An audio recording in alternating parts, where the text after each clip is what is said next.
Hello everyone, and peace of Christ all of you. I hope my voice is coming good and clear. Please invite your friends, and don't forget those who download my videos, please don't reload the video until 24 hours after we make the video. Which means if you post the video, wait 24 hours, but you can download the video immediately as soon as we finish. Yesterday we have a very extreme hot debate between me and two Muhammadan. One of them is the best of the sheikhs. His name is Muhammad, and the other one is very well-known person. He have a PhD in Islam, and he is a philosopher. And he's expert with pizza too. You will notice always when Muslims, they try to defend the religion, even when they defend, they show us how much ashamed they are with their prophet. But just to remind you of what happened yesterday, we will play like a little part, starting from Sheikh Muhammad, and then Abbas, he called us, and then the disaster happened. Let us listen. There's no copy of it. Nobody have the book of Uthman, not even a single page. Of the Uthman Codex? Yes. Muslims don't have it. It's the Uthman if you open Codex. the Quran right now, open to page number A, it says that this Quran is written according to Hafs, according Hafs ibn Asim, according to Uthman, according to the Prophet of Allah. Correct? Yes, according to Uthman. Okay. But Hafs is a person who exists 200 years after Uthman. I know. Okay. So if you have the book of Uthman, you do not need Hafs. Yes. Okay. So you don't have Uthman. But if you have Paulus, you don't need to Matthew. No, listen. Paul writing, we don't say that. We don't say no. Hold on. This is a different book. You see, this is a different book. You are mixing things up. The book of Matthew is not the same as no. You see, we have a book. It's called. Listen, Abdul. Listen. We have the book. It's called the book of Acts. So Paul is not there. His written is in the book of Acts. So don't mix things up. So I'm asking you now. Okay. Now you said that the Quran you have today is according to Uthman. But the Quran you have today, it says this is according to recitation of Hafs, not even the book of Hafs, correct? They have all copied it. Okay, so you don't have the book of Uthman because Hafs was exist 200 years after. If you have a copy of Uthman book, you do not need the recitation of somebody. If you're saying that, then you can say too that we don't have the book of Allah. You don't have it, sure. You can say that, but I can say you don't have the book of the Bible. No, you cannot say that. I can say it too. No, you cannot. And you can't deny it if you are. No. You see, the Bible transformed through history and written in many ways. As an example, there's art. The Bible preserved by art. Actually, hold on. Let me ask you, Uthman. Are you a person? Are you like Mimi Hijab who said that the Bible is corrupted? No. So is the Bible corrupted or not? No. Okay. I don't think so. All right. Why? Because there's a thing called, how they call it? Yeah, this thing. The texture, they can prove it, and the word of the Bible has minimal changed to since Jesus have dropped it. Okay, Jesus, he dropped the Bible, right? He dropped the Bible. He dropped it like he fly. My English is not good. He fly the top of the Christian and he dropped the Bible. You know what I mean. Oh, okay. So listen, the Quran says in chapter 2, verse number 89, it says, and when there's come to them a book from Allah confirming what is with them. So you are right, the Quran confirming the book which with us. So why the Muslims like Adnan Rashid, Mimi Hijab, Susu, Dudu, Sisi, all of them, they say that the Bible is corrupt. Why they say that? Because they are hypocrite and they want to win a debate. They want to win an argument, but they don't win the truth, right? Okay. Yes. Okay. So you are a Muslim. Now I confirm that. Now you ask me now what this means. How you are saying? Okay, you are saying you are a sheikh. I said to you, okay. I'm not a sheikh. I say to you, I'm the best sheikh. Oh, you are the best sheikh. Okay, I apologize. I'm the best sheikh because I'm not a liar. Oh, okay, I agree with you. You are the best sheikh because you don't lie. Until now, you prove it, actually. So let me ask you now. Here we go. We have 1,400 people listening to the best sheikh. I will give you the best time to make them accept Muhammad. How you can do that? They don't accept Muhammad to be a prophet. What is the proof that Muhammad is a prophet? And we are listening. Go ahead, Mr. Best Sheikh. Muhammad. Like, you're funny, man. Yeah. I actually would say because of his word, what he has to tell, because there are many errors, like you said, but there are also that many truths, and we can't know how much the people have destructed around it or in the verses. We doesn't know that. It's the same. I don't understand. I want you to give me a proof. You're giving me a speech. What is the proof that Muhammad is a prophet? What proof can I give you? Okay, can you give to me a proof of the satellites in the universe? Satellite in the universe? What does that mean? Yeah, can you give to me a proof about God? Oh, I approve about God? Yeah, I can. You know? That's the reason why they call it religion. That's the reason why they call the people believers. Yeah, because they believe in it. Okay, but I'm asking you now, can you explain to me why I should convert to Muhammad? Give me a reason to prove that he's a prophet. I mean, you call him a prophet. Is he a prophet? You have to born as a Muslim. You have to grown up with them. Yeah, I have to be born as a Muslim, so I cannot convert to Islam? You can also convert to Islam because of you are not happy with your religion as a Christ or something like that. What if somebody is not happy with his wife? Can he convert to Islam? Yes, of course. Oh, that's a good deal. What about if he have a bad mother-in-law? You think this is a good reason to convert to Islam? He has a bad mother-in-law? Yeah. Why not? Maybe he can convert. By the way, as long as you have two wives and you are doing nikah to them, you have two mother-in-law, right? Yes. How would it feel to have two mother-in-law? Be honest with me. I don't know. Sometimes I think maybe one of them will get jealous one time and will leave, maybe, or try to leave, maybe. But for me, it is very nice. It's very nice, actually. It's very nice. For me, it's actually very. Can you find me for? Can you find me for women? Because I like this. I like this thing. You guys are in one room, 4 women. And look, I don't have problem. Does it cost a lot of money? Is it costly? CP, I don't have searched for them. Oh, you don't search for them? They search for you? They both fell in love with me. Well, you must be very handsome, man. I'm not like you. Do you look like Zakir Naik or something? No, I don't look like Zakir Naik. So why they are after you? I mean, if you look like Zakir Naik, they will be dying to have you. So why they are looking? What do you mean they are looking for you? What does that mean? As I'm looking nice, that's not. I cannot say I am looking nice. They found me nice, and that's the reason why they fell in love, I think. So they fell in love and decided to do nikah. Okay. I have a nice character. That's the reason. What is that? What is your nice character? What does that mean? What does that mean? You have a nice character. I'm always true. Are you always truth? So what? Like, tell me something. Okay, tell me something. You said to your wife, you remember a very important thing, which is truthful. Because I have to say to them both that I don't want to break them hearts. Oh boy! Before I get married with them. Are you thinking of replacing them with your new wives?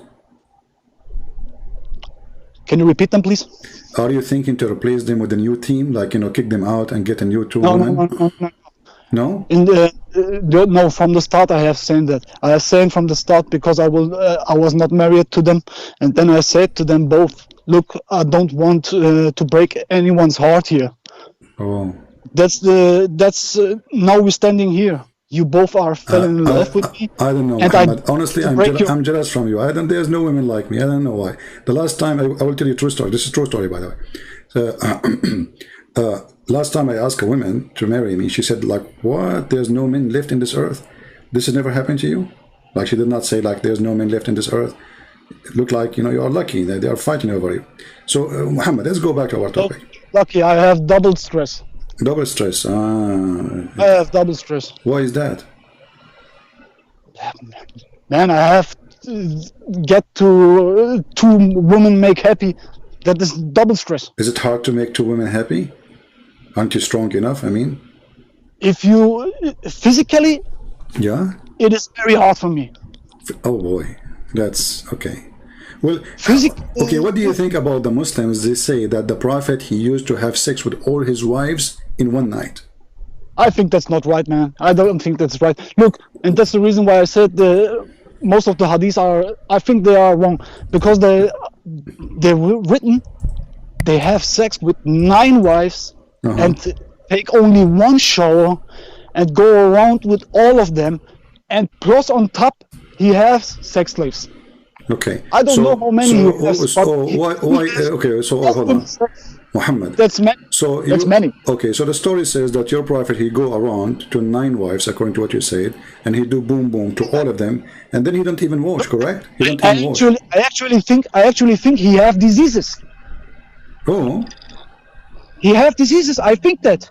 Why? Because you can't have sex with maybe 15 women, and they are all clean.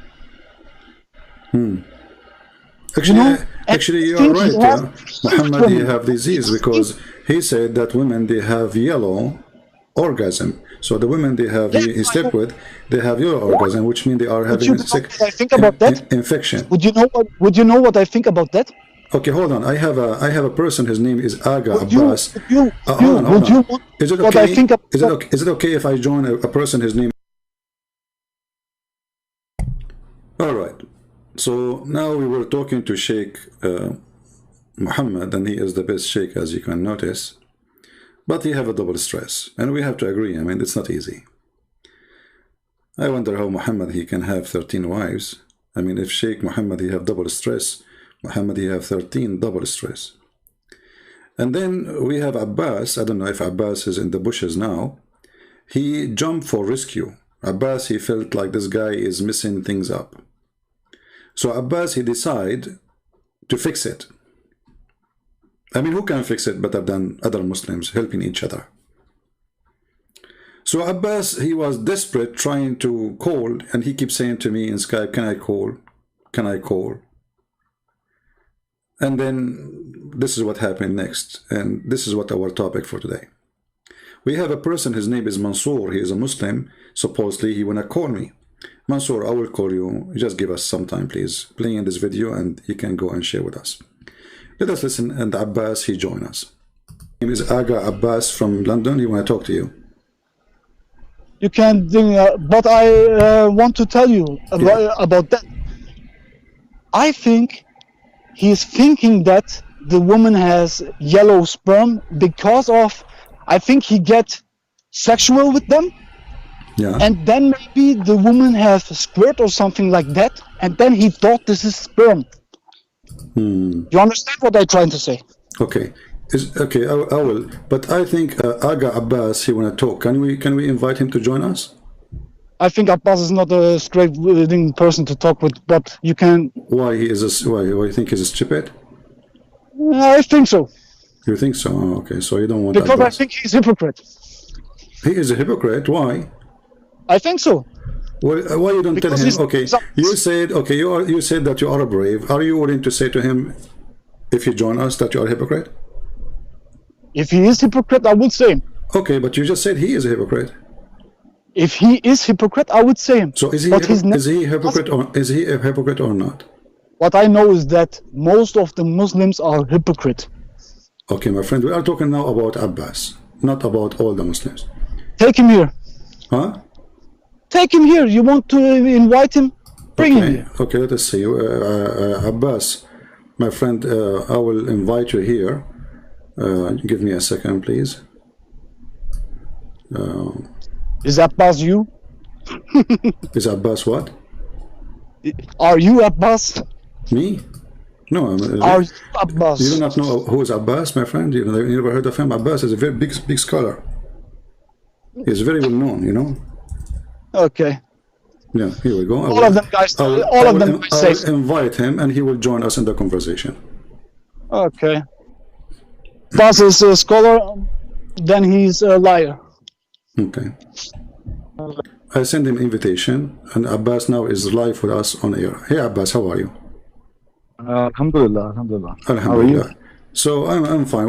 Abbas, you want to call and you are listening to this conversation. What do you think? Well, I think my Muslim brother may be honest, but with respect, brother, you are an honest fool, actually. Okay. The thing you have said about that is allowed in Islam, Allah allowed it for you to have sex with two women. Can you give me a reference for that? If you can't, then you are a liar. You are not honest as you think. Notice that Abbas, he's asking now Sheikh Muhammad to give a reference that he can do that. But when we ask him to give a reference that he cannot, he did not. I mean, it's work always one way. Can you give me a reference? When I ask Abbas to give me a reference, he don't need to have the reference. This is how childish those grown men. You see, the second you are a Muslim, you are a fool. You are a certified fool. I never spoke to a Muslim. He is not a certified fool when he tried to defend Islam. Maybe he can be a professional in the work like everybody. But the second you speak about Muhammad, he is a certified fool. That, can you give me a reference? He's saying to Muhammad. Why you don't give him reference that you cannot do that? Why you don't say to him the Prophet says don't do this? Why you don't say to him the Quran says don't do this? But you just said, can you give me a reference? That means you don't have reference too. Foolish. Secondly, does it make a difference if you have sex with them all in one room or you go from a room to a room? Does it really make any difference? Muhammad is sleeping with all the wives in the same night, going from women to a woman. Does it make a difference if they are in the same room or in different room? Look how ethical they are. I mean, do you see the ethic, brother? The Prophet, he will not have sex with the women when the other women there, brother. That's deep. But the Prophet, he have sex with women after women after women without washing his private part. Very ethical and very clean. And that's what our topic is about today. Listen carefully. Go, Abbas. If you think you're honest, then you're a fool. You are not honest because of, when you're saying that, you don't have read your book. You made the claim. Can you show me where Allah says you can have a sex with two wives in the same room? Actually, yes. The Quran says so. If we go in the Quran, you will see the following. If Abbas is listening, Abbas, let me know if you are here.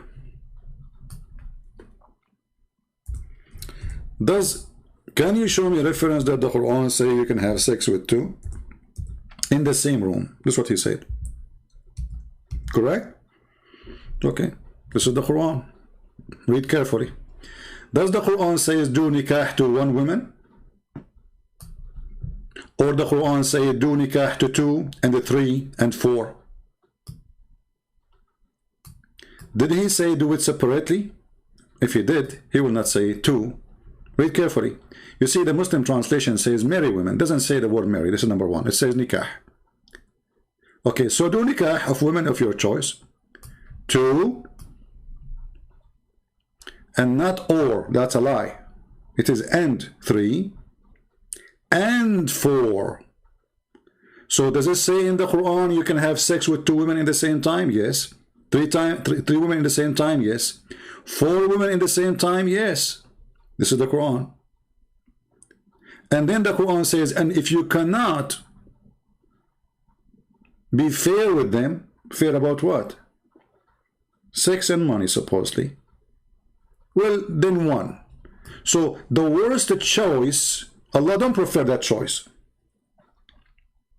Allah, he start orders to Muslims to have a sexual party starting from two and three. You see, if you change the translator, look, this is Yusuf Ali. Let us change translation. Is the word or? Actually, you can yourself, you see here they say or too. You can yourself, you can copy this text. This is chapter 4, verse number 3, and you will find that there is nowhere the word or to be found. The word they are, or the letter they are using to say or, it is wa. Wa in Arabic mean and. And. It's not or. Let us see different translation. This is Hilali Khan. Let us see Biktal. Aha! In Biktal, the or is gone. Oh, say, actually, it says or. Hold on. Yeah, it says or here too.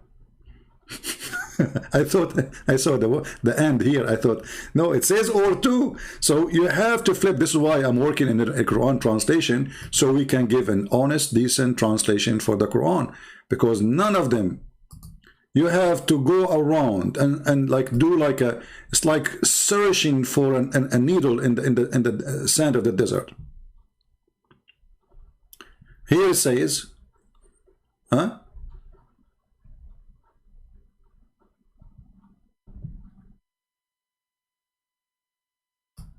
Two. It look like most of them they are saying two. Until now, we did not actually find one saying and. Let us see. Kabbalah and Darwish.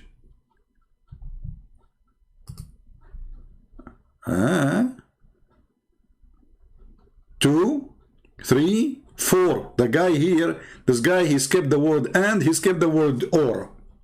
2, 3, 4. Brother and sister, Allah in the Quran, he said, go and do nikah to 2, 3, 4. Have you ever heard of a book saying 2, 3, 4? I mean, what kind of a translation that translation is? What you did with the letter wa. So this guy, he wanted to fix it, he made it blind.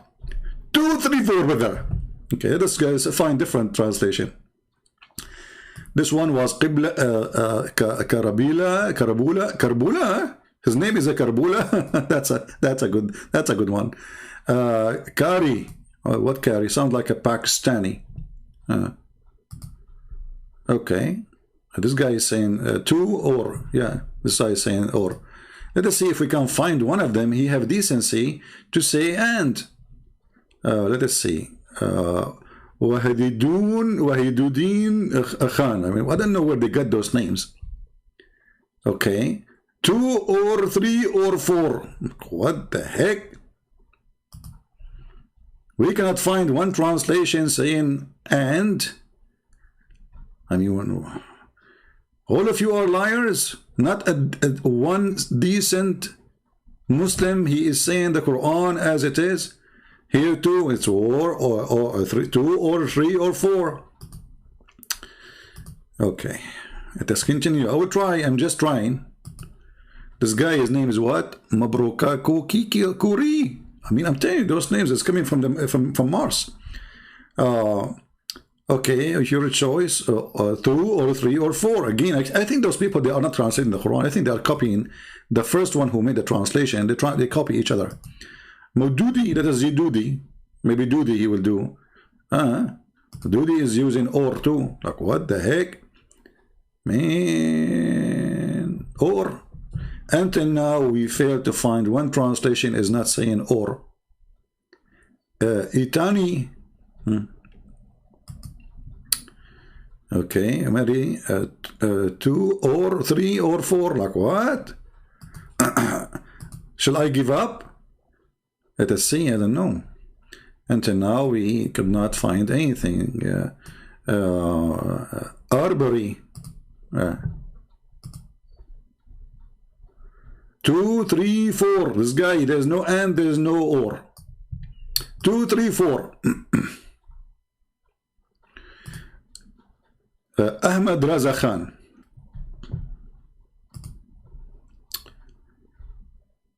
Okay, look, here is getting better.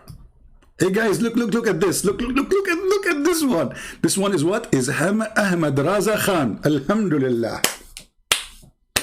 Ahmad Ahmed Raza Khan from Pakistan. It sounds like Pakistan or Taliban, I'm not sure. Huh? Look what this guy, he is better than the rest. Look what he said.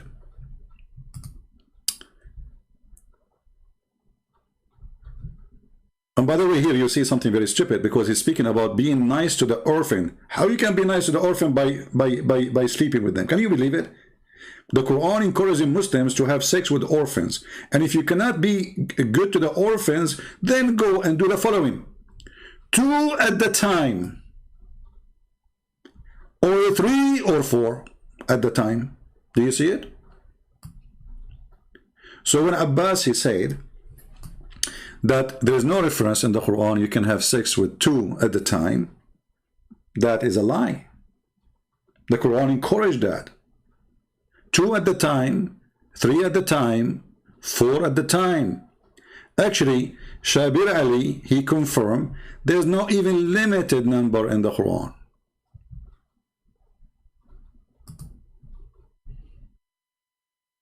Can you believe it?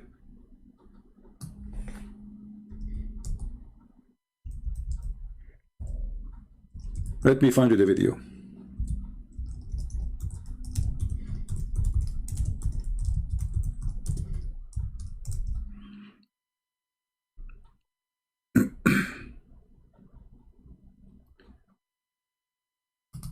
And you know, Shabir Ali always, you know, he is a person, I'm sure the Muslims will regret having him. They will regret every single Muslim who go in the internet to defend Islam. This is Shabir Ali, and this video you can find in the internet. This is not something I discovered. It's called Question and Answer. Why did Prophet Muhammad have more than 4 wives? Why Muhammad have more 4? If Muslims, they have only option to have maximum 4, as they claim. Listen what Shabir Ali, may Allah bless his knowledge and make him the biggest sheikh of all Muslims in all time. I will not be surprised if Shabir Ali became a prophet soon. But you know, the problem, he lives in Canada in order to practice what the Quran says. Questions. If you have a question yourself, send it to us at QuranSpeaks.com. So actually, the question today is from a viewer asking about how is it that the Prophet had more than 4 wives, but the Quran said you can only have up to 4 wives, or you can only have 4 wives? So the simple answer to that is, Shabir Ali, he have something on him. It's like somebody, his battery is dying, and like he's trying to turn the car on, like. So always he starts like, what's wrong? It's a sign of confidence. 4 wives. So the simple answer to that is that while it is commonly perceived among Muslims that the Quran says that you can marry only up to 4, technically the Quran doesn't actually say that. The verse in question here is in the 4th chapter of the Quran, the 3rd verse, where it says... you know, I like it when a Muslim uses the word technically. Technically. When the Muslim believe that they should marry 4 wives as max, technically the Quran did not say that. Technically. Listen carefully to the technician of Islam. Technique what? Of the Quran, the 3rd verse. The verse in question here up to 4. Technically, the Quran doesn't actually say that. The verse in question here is in the 4th chapter of the Quran, the 3rd verse, where it says, marry the women who are suitable for you in 2s and 3s and 4s. And, hold on. We found the correct translation finally. Did you hear what he said? Guys, did you hear? He did not use the or. Is that correct? Is that correct? Did he use the word or? Look, look, look. Look how things change.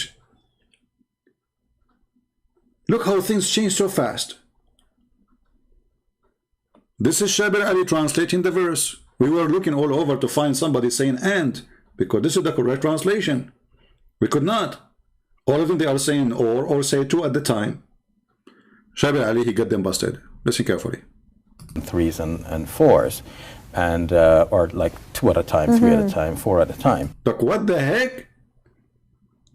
Hey Abbas, 2 at a time, 3 at a time, 4 at a time. And Abbas was saying to the Muhammadan, show me reference that you can have sex with 2 at a time, 3 at a time, and 4 at a time.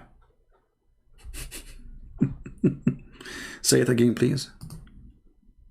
Says marry the women who are suitable for you in 2s and 3s and 4s. And in 2s, I like that. My English is not good, but I like it like in 2s. Marry women in 2s and 3s and 3s and 4s. I love that.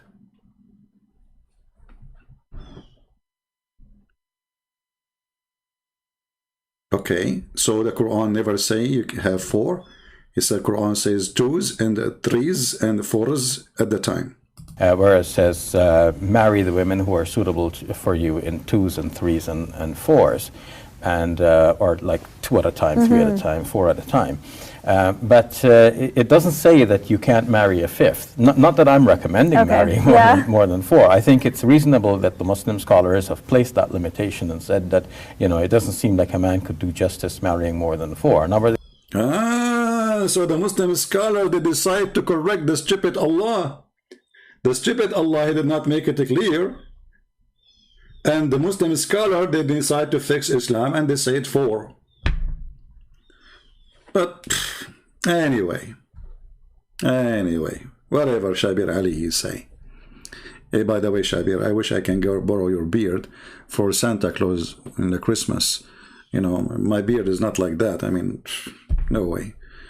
I have a very strong beard, but I need to make it so white, you know. Anyway, so here we notice that Abbas, who called us, he was trying to fool us. But anyway, still, this is not our topic for today. So what is our topic? Soon we will start. In the same room, not in the same room. But that's what he's been telling you. That's what he's been asking you, and you, as a foolish person, saying yes, we do together. They touch you. Okay, Abbas, hold on. Hold on, Muhammad, hold on. We don't want to have a fight. Abbas. I done that. No. Hold on, Muhammad. Abbas, your prophet was having sex with all his wives without washing. So your prophet was having sex with them, all of them in one house or in different houses? Can I say something? Go ahead. He says both wives together, they were doing threesome. No, hold on. Did your prophet, I'm asking you, Abbas, now. Did your prophet, he's in front of us, did your prophet have sex with them all in one house or in different houses? Does he does it in the same house? Does he do it in the same house? I'm asking you, did your prophet, he did it in the same house, he have 13 women in the house, and he have sex? Why I need to repeat the question 1,000 times? Prince, you are twisting here. Yeah. You are twisting here, Christian Prince, as usual. Can you show? Okay. I'm talking right now. Can you let me talk? Briefly. Can you let me talk? Don't just calm down. Calm down. Take a glass of water and sit down, please. Yeah. Okay. Listen, CP, is this hadith saying that he had a sex with 1 or 2 of them together in the same house? How you know? It's not. No, does it say that? Okay, show me the reference. No, does it say that? You are the one who's making a claim. Look what you did. A second ago, you said to this guy, you are a foolish man, and because of what you said about having sex with your wives in one room, in one bed, right? Yes. Now, I'm asking you, if there is a reference says that the prophet, when this hadith happened, he did not have sex with all of them in one place, in one room. Remember? He said to this man, when he did have sex with his wife together, he said to him, give me a reference you can do that. Give me a reference. Now we are asking for reference. The hadith in front of us says Muhammad have sex with all his wives. يَطُوفُ عَلَى نِسَائِهِ, which means he go around in his wives, which means he is doing boom boom. Doesn't say يَطُوفُ to بِيُوتِ نِسَائِهِ, which means the houses of his wives, and he do boom boom. We ask Abbas for reference. Abbas, you didn't need to provide reference. Abbas only asked for reference. No, you are the one who's making the claim. I say you have to prove that claim. Okay, when a You man, just okay, say, you can't argue from the silence. Okay, when a man, my friend, when a man he do have sex with all his wives, and do he go from house to house and he is his penis is dirty? Don't you always say that he has 9 wives and 9 houses? Do you know that they all live in a separate house? Guys, he have 9 houses, but how we know that he did not have a party in one house? Why not?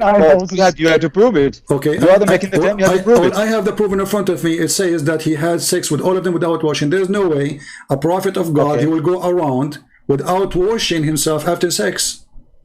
Okay, really? Yeah, prove me wrong. Prove me wrong. Okay, hang on a minute. Are you telling me? May I say something? Are you telling me the man, when he has sex with his wife, he can't just go out to do anything? He can't. No, I can't. You think all over his clothes and everything will be all mess? Why are we saying that? Okay, that's not what I said. I'm saying, are you saying your prophet, he used to have sex with women after women, and each time he go out without washing? I don't believe that hadith, to be honest. Abbas, you don't believe this hadith? I mean, do you see how they hit you like in the stomach? That's it. Abbas, he killed me now. So we were debating about this hadith for the last 10 minutes. And now, Abbas, you need to find a solution. Not solution, solution. So he sliced it. He sliced the hadith. I don't believe in this hadith. That's it. He got you busted. That's it. You don't believe in it. It's a weak hadith. It's in front of us. It says Sahih. I don't believe in it. So you were defending all this time for what? Just from the beginning says this is a fabricated one. But now he's in the corner, and I need to find a solution. We slice it. A second ago, the guy is a fool asking for reference. Look what happened, guys. The second we showed him the hadith, and the hadith is in embarrassment. Now he denied the hadith. So you said to him, "Show me the reference." Can I reply? So now, if he show you a hadith, you will say to him, "I deny it too." Can I reply? Let us give a chance to Muhammad to say something. Go, Muhammad. Okay. Yeah, go on, Muhammad. I have to say something. Look, be brave of our prophet. Be brave of them, and look, you don't know what he have done. I don't know what he have done. We have only the hadith, and that's what I said. We can't know if they're all our truth. We can't know this, but I know this. I'm believing in Allah, and I am proud of my prophet. And I'm trying to do the same as he done. If it's allowed to me to have 9 wives, I will do it. May I say something? I will do it. Go ahead, Abbas. Go ahead. Look here, Muhammad is telling us that he is a hero. If they allow me to have 9 wives, I will do it. It's like he's doing like a jihad. Like I will do it. Okay. Like he's showing how good he is. Like he's serving Allah. It's like it's for his he like to have more women. If Allah he said do 9 women, I will do it. Hardworking Sheikh Muhammad, you're a very hardworking person. I think they had to make a status for you. All the Abduls. I mean, perfect serving people of Allah. By what? By their penis. Everybody in the world go to serve his God by carrying his book. A Muslim, he serve Allah either by carrying a knife or his penis. Because it's a penis God. Okay. Okay. First of all, you didn't show me no hadith that Prophet ﷺ had sex with his wives in the same house. That's the first point. You didn't show me anything. Okay. The hadith I'm talking right now, Muhammad. Have some manners. Yeah, Muhammad said, "Best of you are those who are best in manners." Muhammad, don't lie. But lie. This is what makes me angry. Don't lie. Okay, Abbas, can you Abbas, can you read the hadith in front of us on the screen? Can you read it for us? You are a scholar, then don't lie. Hold on, Muhammad. For God's sake. Anas reported the Messenger of Allah ﷺ used to have sexual intercourse with his wife with a single bath. Yeah. Okay. Does it say? Okay. Does it say with his wife or his wives? Wives, yeah, of course. Okay, yes. so they were a group. So they all living. Their houses were very close to each other. They were a group. All living around the mosque. Come on, 1 minute. Let me explain that to you, which you don't understand. They were living very close to each other. So he done with one, and then he visited the other. Medina was a small village, so he done the other. We don't know. Wives here mean 2 or 3. We don't know. It could be 2.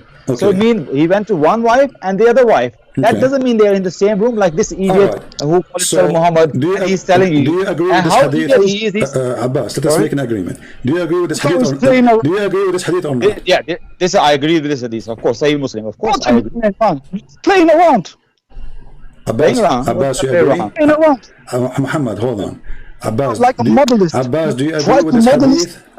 Look, Muhammad is so angry from Abbas because Abbas is holding his tail between his legs. And he don't like, Abbas, did you agree with this hadith now? The hadith before it, he sliced it. He said, I don't accept it. Okay, Abbas now, do you agree with this hadith? Look what Abbas would say. Deep, very deep. Muhammad, come on. I agree. I agree with this hadith. But what the heck? It's the same hadith. I mean, can you see how stupidities work in Islam? He don't agree with that hadith. He agreed with this hadith, but this is the same hadith. I'm telling you, they are genius. He don't agree with that hadith. I agree with this hadith, but this is the same hadith. Like, what's wrong with what do you eat? What do you eat? Camel urine is taking effect.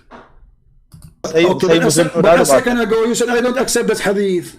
No, you're showing Musnad Ahmad. You're showing Musnad Ahmad. I'm not sure about Musnad Ahmad, to be honest. So just by changing the name of the book, you change your opinion? It's the same story. Sahih Hadith is more authentic. More authentic than Musnad Ahmad. Musnad Ahmad has many mawkuf and many... many what? Mawkuf. Suppose they speak Arabic now. Munkate Hadith. Like Sheikh Uthman, he speaks Arabic. Sahih Hadith doesn't have many more. These hadiths are more marfu.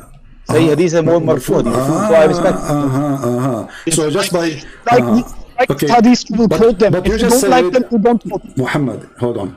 But Abbas, you denied the hadith just because it is in the book of Musnad Ahmad, not because it's not true. That's when you are a hypocrite, as Muhammad said. What I say, I would not put my trust on Musnad Ahmad. Be a real Muslim. Be a real Muslim. Alhamdulillah, and stay to your Prophet. Yeah, like me. See, Abbas is not proud like Muhammad. Muhammad is proud to be a Muslim, and Abbas is not proud. Now, Abbas, let me ask you. Okay, did I say that? Okay, do I have to say that? You did, Abbas. You did. Hold on, Abbas. So did now, I say that? I'm not proud. So from now on, if we show you a hadith proven from Sahih Muslim, you have no obligation. So Abbas, your prophet, when he had sex with his wives without washing, regardless if it's one room or 2 rooms, or maybe in a second house, he was a dirty man or he was a clean man. You're not a dirty man. He's a dirty man. Don't lie. Look, Muhammad, he said to him, he is a dirty man. Don't lie.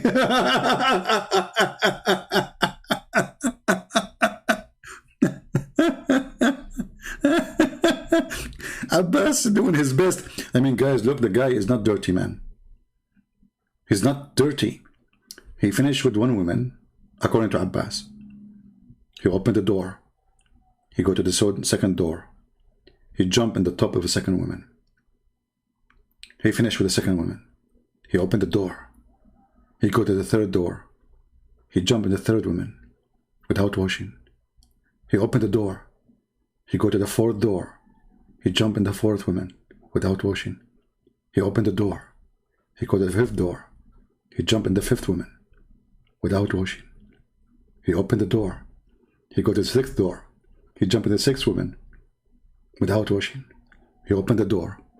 He go out of the door. He opened the 7th door. He jumped in the 7th woman without washing. He opened the door. He closed the door. So we continue until we finish 13. But he is clean. Like, come on. I mean, how clean he can be. You know, and they say how sexual diseases they spread. Unbelievable. Okay. Sex with 9 women, sex with 9 women and only one shower? Muhammad. Are you trying to say he is? Are you crazy or what? Well, I think you need to take some medicine. Look, hey, look. I have only two. I have only 2 women, okay? And I know what it is to be clean and to be dirty. I have only 2. Okay. Tell the truth. Be proud of that. Okay. What is the truth? What is the truth, Muhammad? Abbas, why I say to you, he is saying to you, why you are not proud? Let me explain, Muhammad. Let me explain, Muhammad. Hey, come on. You can't explain what is the truth for me. See, why you are not proud, Abbas, of your prophet having sex with all the women without washing? This is dirty. This is dirty. Muhammad. If you allow me just 60 seconds. Okay, go ahead, Abbas. Guys, all the talk he talked, now if you allow me 60 seconds. 60 seconds. Look how precision. If you allow me 60 seconds. Now they will start the drama like you're not allowing me to talk. You see? I mean, it's an open mic. If you allow me 60 seconds.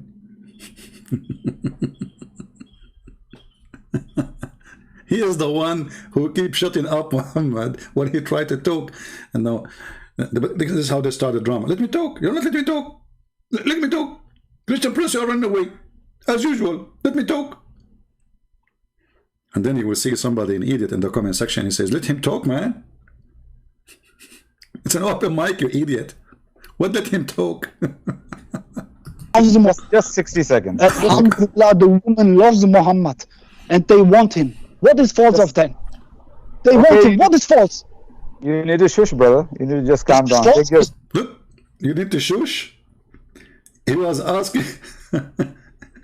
If I say to him shush, he would say, you don't let me talk. But he said to his brother, the Muslim brother, who have a double distress from having sex with 2 women at the same time, which is not easy, you know, for sure. And he said to him shush.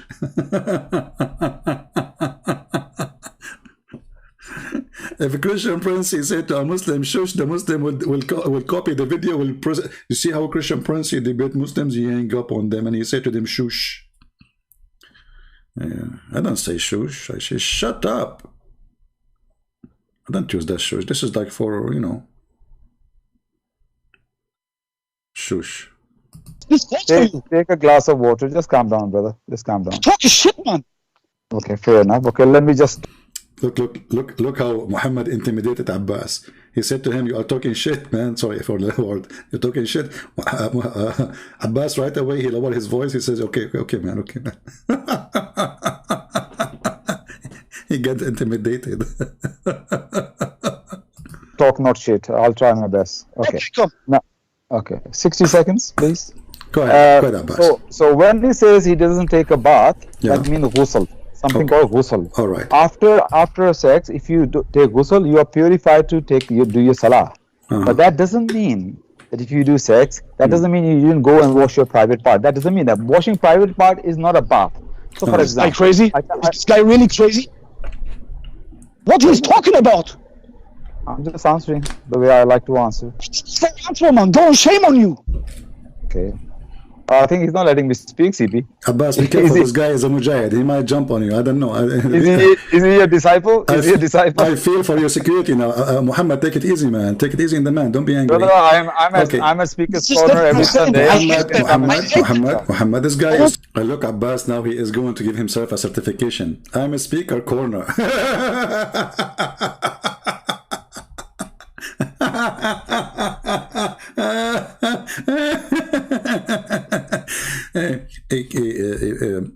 Abbas, today we are having an interview to hire you for the new job for the government of Her Majesty. What is your qualification? I'm speaker corner. What does that mean, Abbas? I go to corners and speak. Okay. And what that mean exactly? Well, I mean, it's simple. I go to the corner and I do speak in the corner. Oh, and that's it? Yeah. I'm speaker corner. So if like Abbas, if it's a square, you don't like do it? No. I speak only in the corner. But Abbas, don't you think this is Djupet because Christian Prince will find it very easy for him now to corner you? You're already in the corner. I never thought about it this way. I'm a speaker corner. Like, look at the degree. Look at the same as Mimi Hijab and those kids, you know, speaker corner. And their website, they says, I'm a philosopher. Philosopher? I thought philosophy is against Islam. Philosopher. Philosopher. Okay, Abbas, speaker corner. Sex with his wives without washing, regardless if it's one room or two rooms, or maybe in his second house. He was a dirty man or he was a clean man. You're not a dirty man. He was a dirty man, don't lie. Sex with 9 women, sex with 9 women and only one shower? Muhammad. Are you trying to say he is... Are you crazy or what? Well, I think you need to take some medicine. Look, hey, look. I have only two women, okay? And I know what it is to be clean and to be dirty. I have only 2. Okay. Tell the truth. Be proud of that. Okay. What is the truth?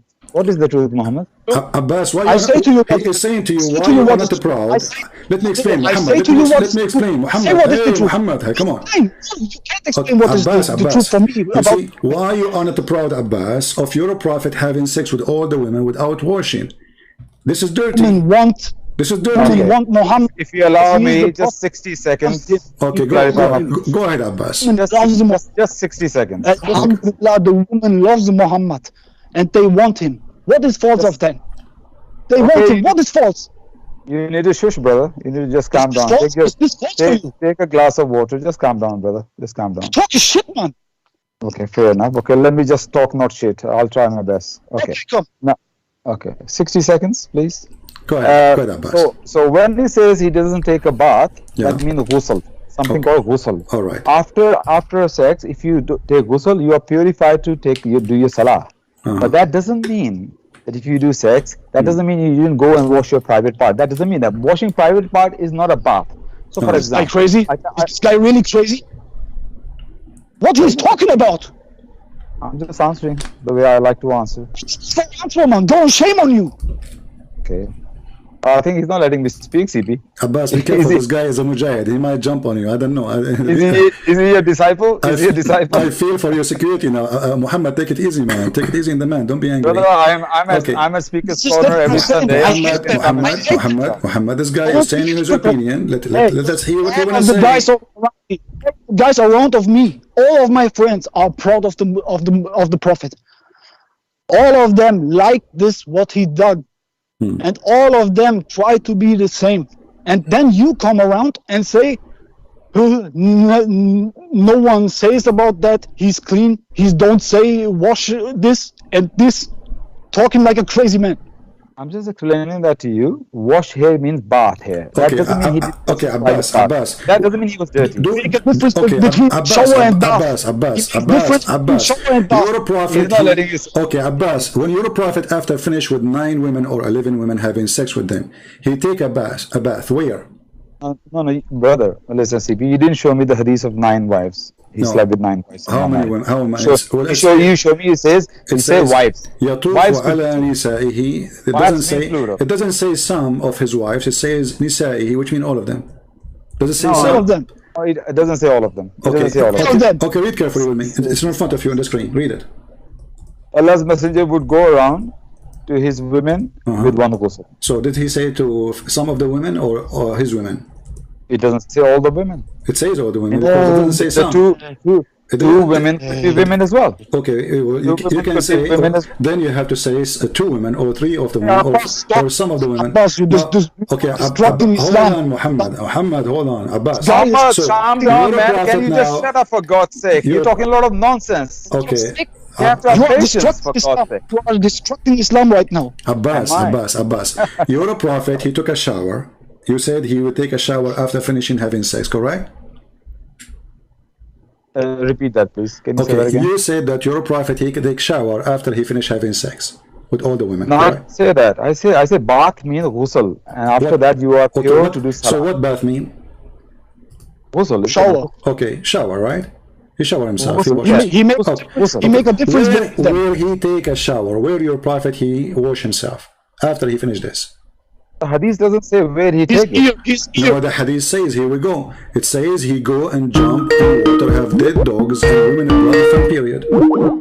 And garbage. This hadith, hang on a minute, let me read the hadith again. Allah's messenger will go around to his women. Where does it say that? You know, it says here we go, the Prophet taking a shower. Now he had sex, finished with 9 women, jumping from woman to woman, and now he's going to take a shower. Where did your Prophet take a shower? Whoa. Which book is that? What book is that? It says Mishkatul Misbah, Kitab Tahara. Okay. Now move that from me. I couldn't care less more why you book this, put it. Why? Put it the authentic book. Because I'm not like you. I don't bring non-authentic books. So okay. My Islam is Quran number 1, okay, and then Sunnah of Muhammad wasalam, then authentic mutawatir hadith, then ijma of the scholars. Not this like one scholar writing a book. So okay, so what if it is not good? Why the hadith in your website? Learn what it means to be a Muslim. Learn it before you say Alhamdulillah. Muhammad, take it easy. Do I have to say Alhamdulillah every time? Yeah, you have to This say guy is only Alhamdulillah every talking time. Yeah, you have to say that. You're an idiot, brother. Listen, Abbas. So you are saying to me that this book is not telling the truth, correct? It is not telling the truth. Take it easy, Muhammad. This is Mishkat al-Masabi. Okay. No, I can't vouch. So you are saying to me that the one who wrote this book is highly possibly he is a big fat liar. No, I'm saying that he's not infallible. He is prone to make mistakes, and I would not put my faith of Islam on this scholar totally. I have to verify this hadith totally. I don't know this hadith, so I will not. Okay. I will not. Okay, hold on. Listen. So if this hadith found in an authentic reference, you accept it? I throw this guy out. He makes me angry. Do you accept? You are already angry, brother. Don't worry about that. I couldn't care less about people like you. I meet people like you. I meet people like you every Sunday. Speaker's corner, right on my face. I'm very used to it, brother. Don't you worry about that. Abbas, just say A'udhu billahi minash shaitanir rajim. Just say it's there. A'udhu billahi minash shaitanir rajim. Shaitan is taking over on you. Just say A'udhu billahi minash shaitanir rajim. Astaghfirullah. أعوذ بالله من الشيطان الرجيم بسم الله الرحمن الرحيم الحمد لله رب العالمين الرحمن الرحيم مالك يوم الدين إياك نعبد وإياك نستعين اهدنا الصراط المستقيم صراط الذين أنعمت عليهم غير المغضوب عليهم ولا الضالين آمين بسم الله الرحمن الرحيم أعوذ برب الناس ملك الناس إله الناس من شر الوسواس الخناس الذي يوسوس في صدور الناس من الجنة والناس أعوذ برب الفلق من شر ما خلق ومن شر غاسق إذا وقب ومن شر النفاثات في العقد ومن شر حاسد إذا حسد. What are you talking about? So, okay, here Abbas is a surprise. Abbas, he mentioned to him a verse from the Quran. The guy, he recited the whole chapter. Actually, he recited 2, and he will recite 3 by heart. And the funny, the Muslim, they were saying in the chat, this guy is a fake Muslim.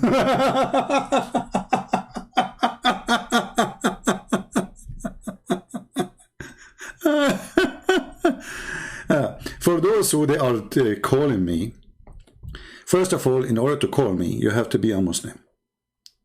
Secondly, I will not take your call, even if you are a Muslim, unless you text me first, says I can't talk, and then I will call you. Don't you see we are playing a video? So don't be stupid and fool. And anyway, I changed my setup for Skype, so nobody can call directly. I will call you. Text me, say I'm a Muslim, I want to talk. And then when we are done with this, I will call you. All right? We always encourage Muslims to call, but don't disturb what we are doing. So, okay, now what is the solution? Muhammad, he to have sex with all his wives. He did not take a bath. Okay, where Muhammad he take a bath? So you see, no hazard. MashaAllah, he can recite the whole Quran by heart. Well, that's so wonderful. How you can do that, Muhammad? May Allah reward you for that, and may Allah give you some. Okay, we have a Muslim. He says you can call me if you need a real answer. You coward. I don't know. Maybe this is the ultimate fault. Let us see.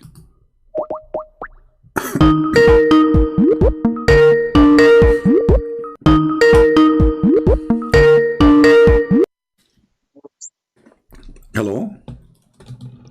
what's up? Hello? Hello. Yes, you are live on air. Go ahead. What do you want to say to us? You said you can call me if you need a real answer, correct? You don't have asked me yesterday to answer. Oh, yesterday you were talking to me yesterday? Yesterday? Yes. When? This Abbas. You're Abbas? With Abbas. Okay, but I wasn't talking to you. I was talking to Abbas. We have talked together. Who are you? Sheikh Muhammad. No, this is not the same person. I am. No, you are not. I am. Okay, recite the same chapter you recited yesterday. What about? You forgot? You are the person who was talking to me. You forgot what the chapter. I mean, we have the voice there recorded. This is not your voice. What do you want to hear? Huh? I'm not lying. Okay, you said you are Sheikh Muhammad, right? Yes. Ask me what you want. I have only changed my picture. But this is not your account. This is your account? This is my account. I have only changed the picture. But did you change your voice too? No, my voice is not changed. Okay, how many wives how many wives you have? I still live here in Syria. I still have 2 wives. I still have beat this Abbas up, and I still the same person. I don't know. For some reason, your voice changed for me. Okay, what do you want to say to us, Muhammad? So your name is still Muhammad, right? Yes, still Muhammad. But this is not my real name. My real name is Mikhail. But this don't. Your name is Mikhail. My real name is Mikhail. So how your name is Mikhail. How you are Muhammad? Why I said this? Why you are a Muhammad? You are saying you are a Muhammad. I saying this because I trying to hide my real name because this is the internet. No, so I don't give a care about these other people, but this is the internet, and I don't have to say my true name. Everybody's calling their. So why you give you the name of Mikhail? You are an angel. No, that's my name. Okay, is that a name coming from the Quran? I think yes, Mikhail. It is written with I, not with E. I know the Muslim names are always wrong. It's not the same correct names. So what do you want to say to us? Go ahead. Why you call? Why you? Look, you don't have asked. Why you are calling me coward? You don't, because you don't have asked me these questions. What you have asked Abbas. This Abbas is an idiot. He don't knows how to answer. If you asked me, if you asked me the same question, if you asked me the same question about taking a bath with dead dogs and some shit like that, I can give you the answer. The same hadith who is called who was called Sahih, who you presented. There was that many hadiths with the same story who called Daif or Darussalam, and you know this. And that's the reason I say hold your horses. So this is Daif? That's the reason why I say to you, there are that many sahihs about hadiths about this story who called Daif or Darussalam. This is the real answer. Okay, so I want your confirmation now. Is this hadith is Daif or this is a strong hadith? This hadith is not true. For me, it is not true, because in one book it says it's Sahih, in the other book it says it's Darussalam, and otherwise these people like Al-Qurtubi or all of these people, they are only scholars. They are only scholars. They are not prophets or something like that. They are only scholars. I don't know why these idiot people, the believers, the Muslims, I don't know why these idiot people take these books as a word from Allah. I don't understand this. Okay, you just said something very important. You said in Muslim books, the same hadith, in one book it is considered as Sahih, in the other book considered as Da'if. Yes. But Da'if is accepted anyway. It's Da'if, it's Darussalam, then it's Sahih. No, Dar es But Salaam, anyway, Dar es Salaam is an agency, printing agency. Dar es people who have wrote Dar es Salaam is an Islamic organization. They are not the one who legalize or approve or disapprove. They are telling you what the scholar says. As an example, here it says Sahih al-Albani. So the one who the biggest scholar who says this is Sahih is al-Albani. It's not Dar es Salaam. But you can consider them as strong or Hassan or Sahih or Da'if. You know what I mean? The same story with different callings. Okay. And this is the reason why I say I don't think these hadiths are true. And this is your answer.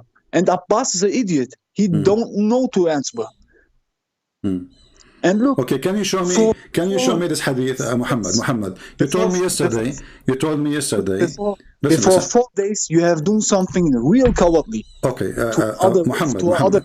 Muhammad. We can talk about this. Let us take what you said into examination. You said that the same hadith is found in different books as da'if. Can you show me reference? Yes. Oh fuck! Don't use bad language. Don't say the name of Muhammad. Give me a second.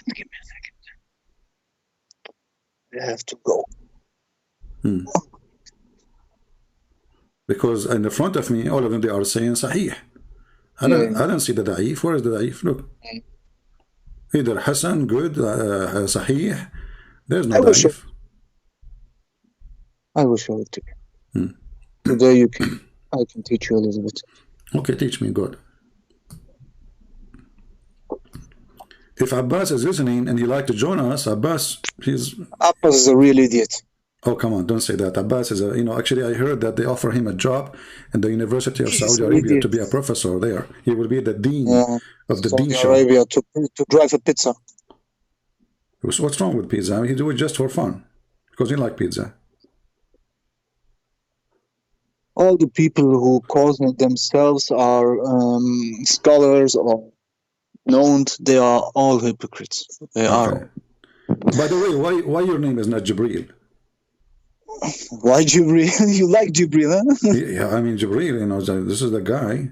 I mean, obviously. You like Jibreel, huh? I'm asking you why your name is not Jibreel. Why, Anyway, did you find the reference? There's no such a thing. No, soon come. Look, I type in Aisha and semen, for example. What is the connection between Aisha and semen? I say because Aisha said in many hadiths, I washed the semen out of the prophet's clothes or something like that. You know what I mean? Okay, what does this have to do with our topic? That make him clean or dirty? This is in any topic the same. Look, but that make Muhammad dirty because Muhammad is masturbating and he have semen over his clothing. I never said that the man is clean. Okay, so he's dirty. And by the way, Muhammad is only a man. Only a man. If you ask me, who is more important for you, Mikhail? If you want to ask me that question, who is more important for you, Muhammad or Jesus? I would say Jesus. Why? Because Jesus has lived a life with miracles, with no sin, and Muhammad was a sinner. Okay, that makes sense. Okay, that makes sense. That is true. But it's true. So why you follow Muhammad? Why I follow Muhammad? Because of this, like I said to you yesterday, I think the people who Jesus have spoke his word, not dropped it, okay? Whereas, because I see many people make jokes of dropped it. Who his word was revealed, the people, the men, have written it down. For 200 or 300 years, nobody has written his words down. And then a man has written it down. And when a man writes it down, that means he will make errors. And this is what happened.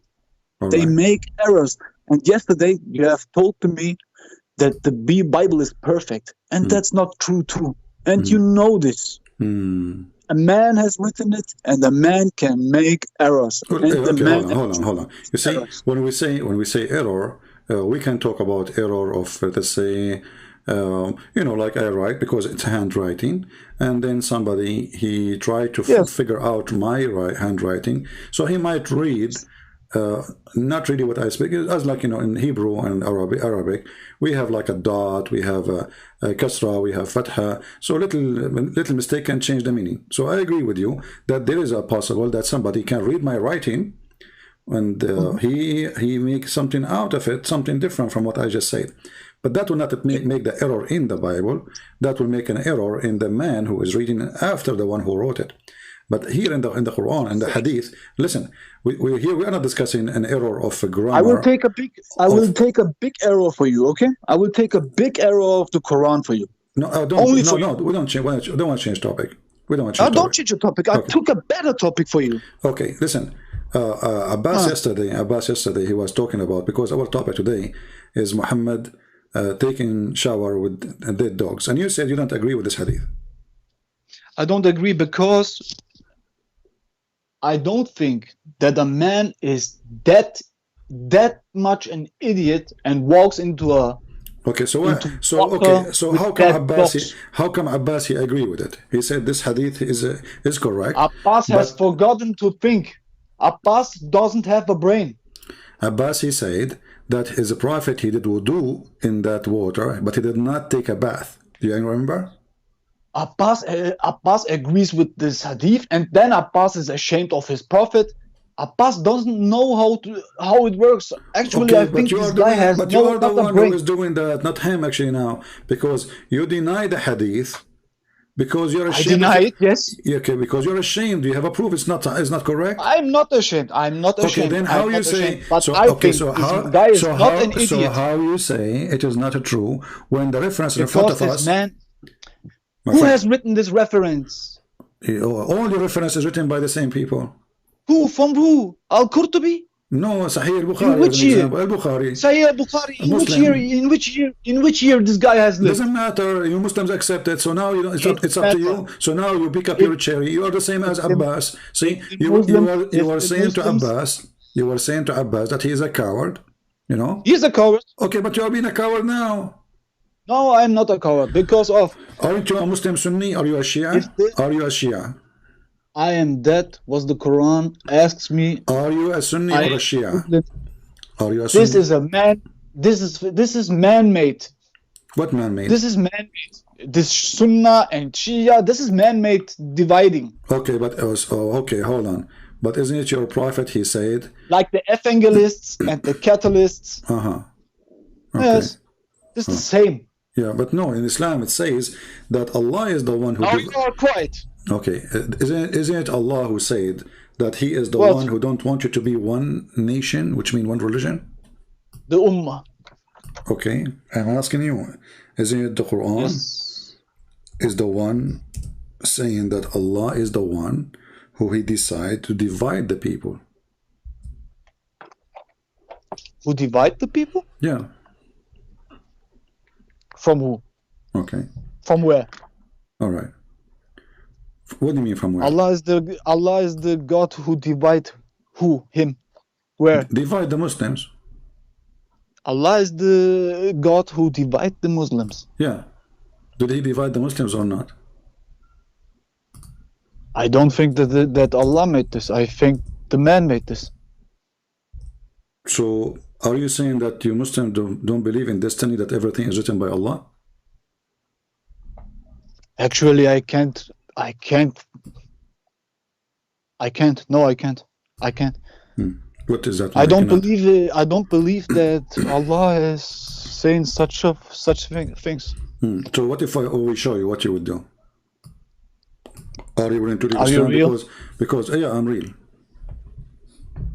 Show it to me. Chapter 19, verse number 9. Give me a second. I'm going to the balcony for a cigarette, and now I have to go in again because you are showing me Yeah, I feel strange sorry. hadiths. You are suffering. You can tell. Like you have to. I'm go suffering right now. Yes, I'm suffering. You have to go from the balcony to inside. Which I mean, hadith? this is a lot of work. Which hadith? Which hadith? Which okay, hadith? this is the hadith saying. It's in the front. Let me put it for you on the screen. Hold on. Give me a second. I will put On it the for, screen. Okay. I'm not at YouTube, but I can open it too. Okay. Give me a second. Okay, Give me a second. I will open it. Give me a second. Let I me open give you the it. hadith. Hold on. Let me give you the hadith in Skype. You don't have to give it to me. I open now the YouTube. No, read it for faster. Read it. I made the. I'm in. I see my screen in YouTube. Just read it now. It's in Skype. Had Allah willed, He would have made you all one nation, but He sent astray whoever He wills. Why you have closed it on YouTube? Because I don't want you to see it in the screen. I want you to read it in the chat, in the Skype. Now I have taken my other phone for YouTube, and you have given it. Okay. Just read it there, man. What's wrong? Nothing is wrong. Give me a second. I have to go in. Okay. You make it complicated now. Yeah. Look how it works. Huh. You have you made a copy paste. Yeah. Had Allah willed. Okay, that's copy. Which hadith this is? Hadith al-Bukhari. Bukhari. Which one? Hadith al-Bukhari. Bukhari by number Bukhari. Number Bukhari. Yeah. Which number? The Bukhari number. I don't know. You know, Al-Bukhari. You know, Muslims, which verse? You Muslims, you number things. It's not even. I mean, you know. Man, don't play games. Say to me which hadith. Al-Bukhari. Which number? I will give you the number. I'll read that hadith first. Do you agree with it or not? I can't read anything if you don't tell me the number. I will give you the number. Okay, number 2023. 2023. Actually, sorry, the number is 1693. Sorry. Well, wait, 1693. 16 or 60? 16. Okay, 16. Second. The hadith in front of you. Narrated by Nafi? Narrated Nafi? No, narrated by Balbula. Who cares? Just read the hadith for me, man. What's wrong with you? Do you agree with it or not? Allah is the Which one hadith? I gave it to you in Skype. You have copy paste? Yeah, I posted for you. Read it. Do you agree with that statement or you don't agree with it? This is not the full hadith. I will show you even the link. No problem. I will put it for you on the screen. But I wanna see you respond. I asked you for the number. Why you don't give to me the number? 1693. 1693. Sahih al-Bukhari. Yeah. I am in there. 105 chapter, buying the hadith on the way. Narrated Nafi. Abdullah bin Umar said to his father, is this the hadith you meant? No. Then you have give it to me on wrong number. Okay, just read the hadith for now. And hey, are you playing games? Okay, and then I will show you the link. Do you agree with the hadith or not? Can you give me a hadith or not? Are you playing games right now? Like Muhammad Hijab, I play games. Why you don't want? No, I am not. You know, I want to show. Don't play games. Say to me the fucking number. How people they play. The Muslims they play game, not us. I don't play games. You play games right now. I want from you. I want from you the fucking number. Give me the number. Don't use bad language or force me to hang up on you. Don't use and give me the number. I give you the number. And don't play games. 1693. Do you agree with it or not? Sahih al-Bukhari 1693. Yeah. Narrated Nafi.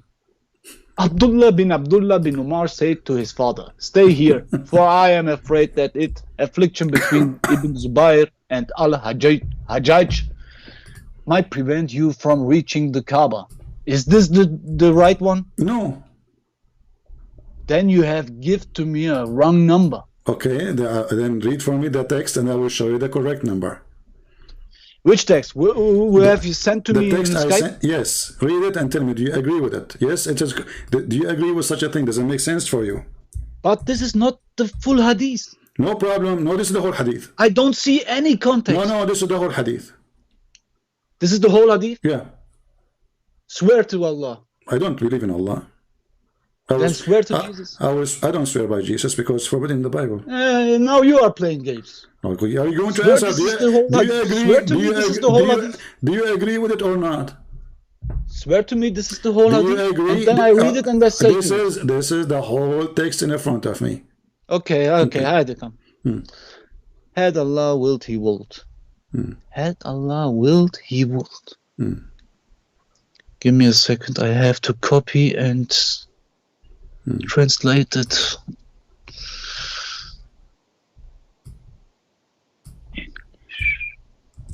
Turkish.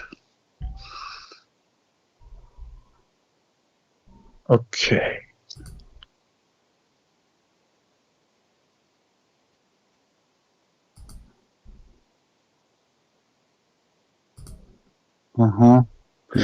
Here it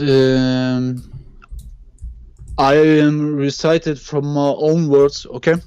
If Allah have if He will, He have make us to one nation, but He wants to send us not in one way, in 1,000 ways.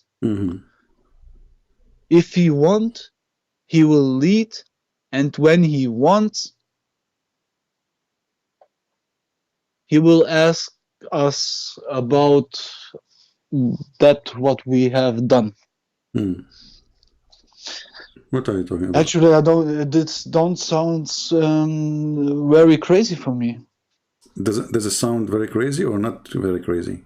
It doesn't sound very crazy for me, actually. It doesn't sound, or it sounds crazy? It don't sound very crazy, but if He wants, He would make us to one nation.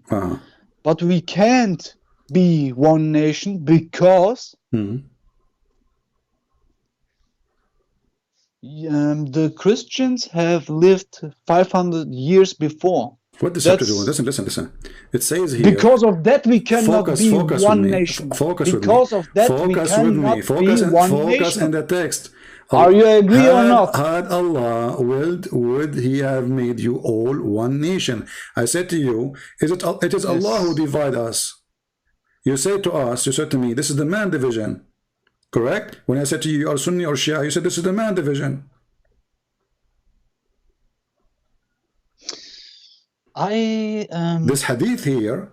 I think I thought a little bit wrong. Okay. I have to accept that the Christianism was coming from Allah. Okay, but this is not a question, Muhammad. Listen carefully. I have to think so. Because then it makes sense.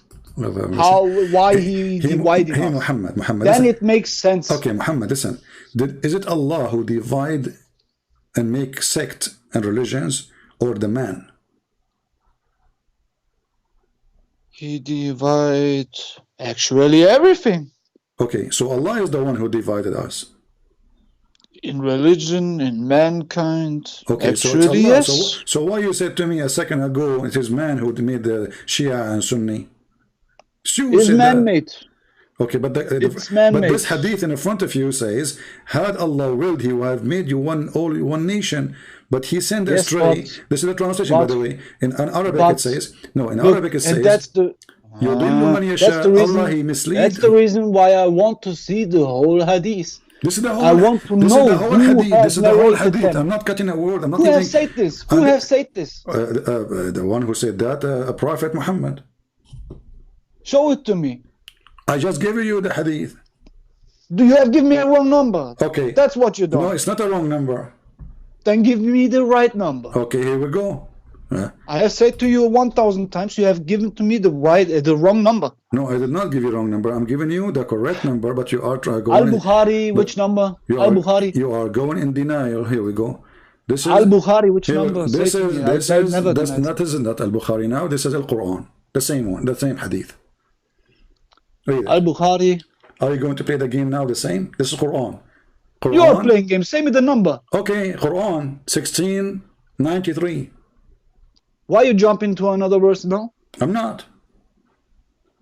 You have said to me a few minutes ago, Sahih al-Bukhari. Now you say to me Quran. Yeah, because it's mentioned in the hadith, and this is a hadith. The Quran itself is a hadith. Isn't the Quran is a hadith?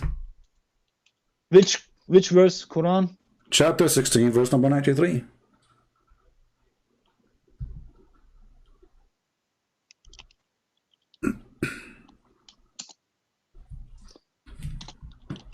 93. Chapter 16, verse 93.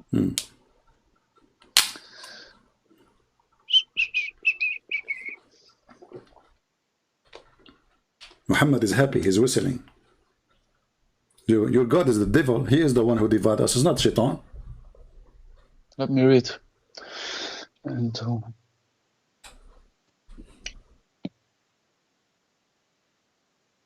now this is Quran. This word is legit for me. It's what? It's legit. Legit. Ah, legit. So okay, legit. Go read legit. Legit, sharp like a sword.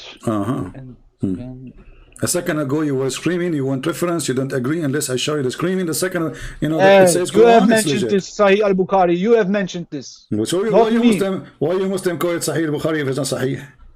Hey, don't try to make a show with me. And isn't it the Quran is a hadith? Isn't it the Quran is a hadith? Go ahead, go ahead. Let me read.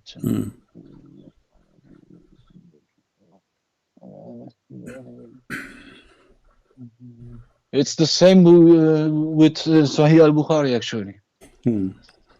It is the same. It's the same. Okay. The sense is the same. Exactly, huh? Okay, now show. Yes. Okay, what is that? Give me the answer. You know, I'm wasting our time. So how you say to me Shia and Sunni and etc. This is the made of the man when the Quran says all the division, all the cults in the world is made by Allah. It seems like this, yes. Okay, so Allah is Shaitan. If I say to you now, who is the one who created, like those who worship Satan? There's a religion, you know. I'm sure you heard of them, correct? Even they call their like they have even a church. It's called the Church of Satan, which is like a mosque of Satan. So yes, this is the leader of the CIA who have built it. Okay, real CIA. Okay, now I know what you mean. I know this guy. I know this guy. I know this guy. I know him too. He used to work with me in the McDonald's. You know, I together. I think he tried to justify because of. Why? Because of there was a religion, two religions before Islam, and I think he tried to justify it through this verse because there was Christians and Jews longer than the Muslims. That's deep. I think he only justifies. But no, here he says, you see in Arabic, and you are a sheikh, so you have to read with me. It says here. I'm not a real sheikh, but I'm not a liar. Yesterday you said you are the best sheikh. I'm the best sheikh because I am not a liar. Okay, so why you call yourself sheikh if you are not sheikh? I said it because every sheikh is lying, every sheikh is deceiving because of that. Okay. You remind me of Sheikh Othman, brother. Okay, now it says here. I'm better than these sheikhs. These sheikhs know nothing. I know, yes, Othman is an idiot. I know, I agree with you. ولكن يضل من يشاء. So here the translation, they say, Allah, He lead astray. But the fact in Arabic, it says, Allah, He deceive who He will. So even in the Islamic translation, it says, but He send astray whoever He wills. So if somebody is astray, Allah is the one who sent him astray. If somebody is a believer, I was astray. Astray, you know, they are translating the word deceive. This is the deceiving. Okay. Okay. Yeah. So who is the one who makes somebody Hindu? Allah. Who is the one who makes somebody worship Satan? Allah. I know what you're trying to say now, because in the Bible, in the Bible it stands there is written the best deceiver is the Shaitan. In the Bible says this. And you say to me now with your Christian logic that the deceiver from the Bible, it mentioned it was the devil, and now you see this verse in the Quran where he says Allah is the best deceiver, and now you say with your logic, and I can understand this. That's deep. Huh?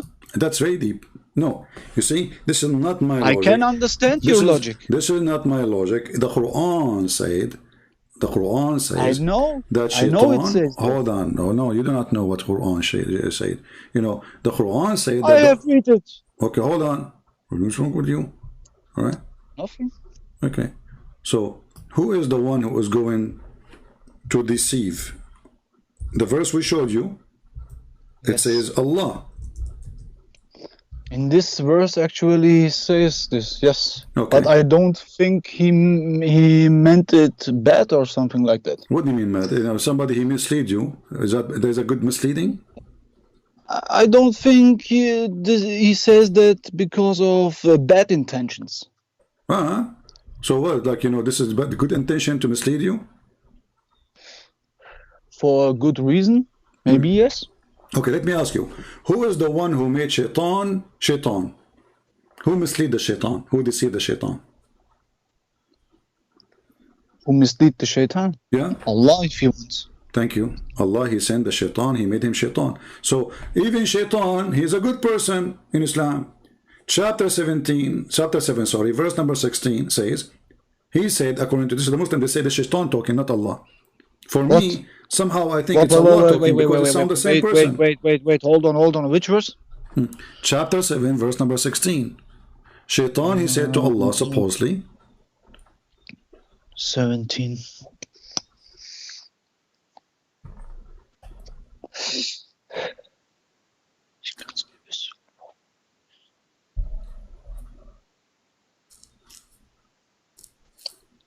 Is not talking about shaitan, my friend. Oh, it's about actually who? No. He's not talking about shaitan. Really? It's not about shaitan? How come? He's not talking about shaitan. Okay, who's talking? He only stands Quran. Look.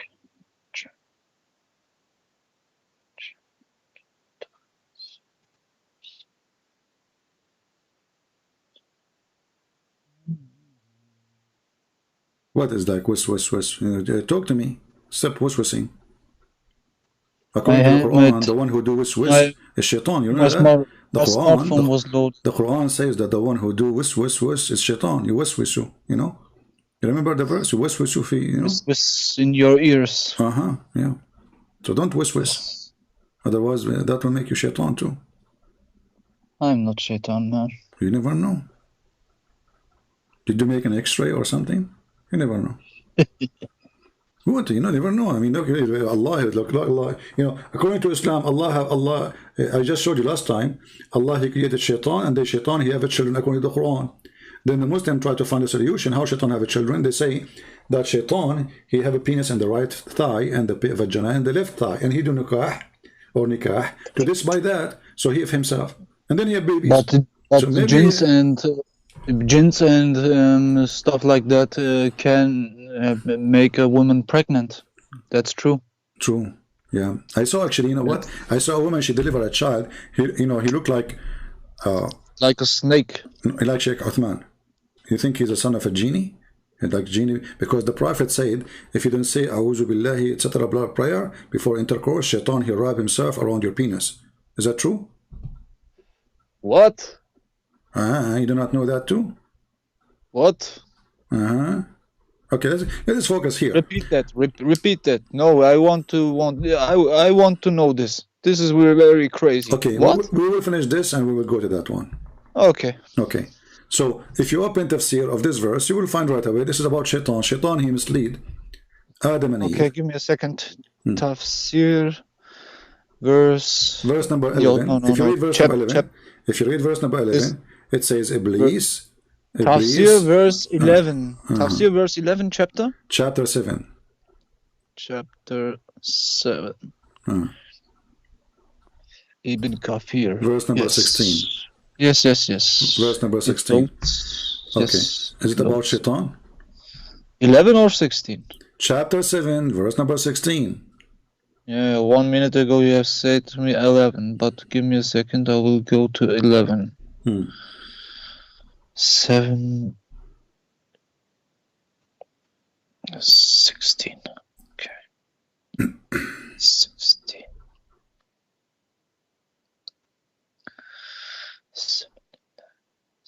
Don't whisper. That will make you shaitan. Remember, the Quran warns us. I'm not whispering, I'm reading. Okay.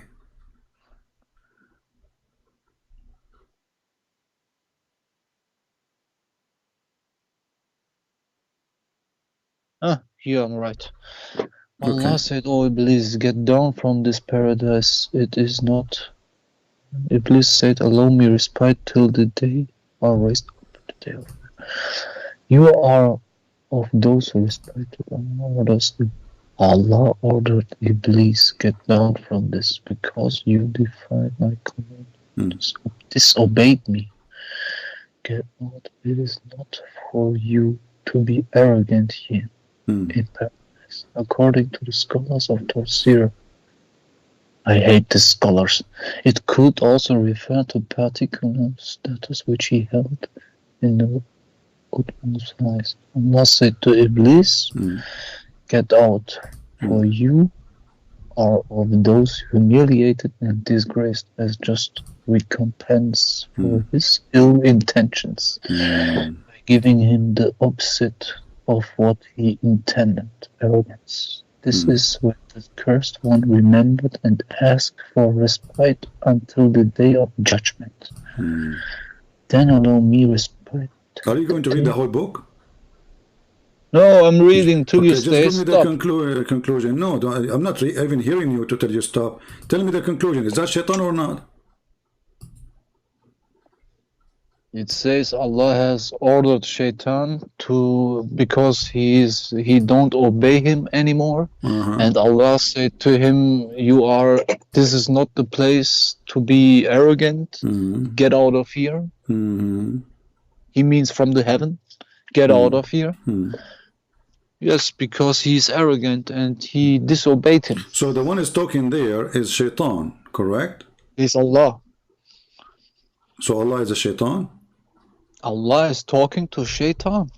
Okay, but it says here, read carefully, Abdul. I read it carefully. Okay, he said, hence I swear by the fact that you sent me astray. So if Allah is talking, Allah been sent astray? Which verse he said this? I don't have this. Verse number 16. 16. I open it again for you. You just did open it. You were supposed to be reading what you were doing. Look. 15. Now I am again. Iblis said. You're right. Iblis said. Okay. Finally, so Iblis said. Okay, so Iblis he said to Allah. Yes, but in the other verses Allah is talking. Now Iblis replies. Okay. This is what I don't have read. So, but what Iblis he said, read for us. Iblis he said. Yes, I will read it. Iblis said because you have Aqwaitani. What is Aqwaitani? Aqwaitani mean you deceive me. Because you have you did lie to me. You made me do the lust. Give me a second. The Shaitan has deceived Allah. No, Allah he deceived Shaitan. Okay. Allah he deceived Shaitan and he made him surely I will sit in wait against them human beings on your straight path. Then I will come to them from before them and behind them, from their right and from their left, and you will not find most of them to be thankful. Allah said that after he gave respite to Shaitan. Clearly, Shaitan declares a war against Allah here. No, he's not. He's saying because you did misguiding. He declares war. Read. Do you see it says here? Hold on. You open Ibn Kathir, right? Yes. Okay, it says in Ibn Kathir, meaning as you have sent me astray. Ibn Abbas said, Aghwaytani, the word you asked me what it means misguided me. Who is the one misguided Shaitan? Allah. So who is Shaitan? Shaitan is Shaitan. No, Shaitan is Allah. He have two personalities or what? Yeah, because okay, hold on. So how even the most evil one himself was misguided by Allah. So who is the real Shaitan? The misguided one, the victim is Shaitan. It's not the opposite. So now Shaitan saying to Allah, because you misguided me, because you are a liar, because you're a deceiver. So you okay? From that perspective, but from this perspective, he have only deceived him because of his evilness. He did not even do evil yet. It is Allah who made him do the evil. Yes, maybe Allah deceived him because of his evilness. Okay, but what he did, he just made Adam and Eve eat from the tree.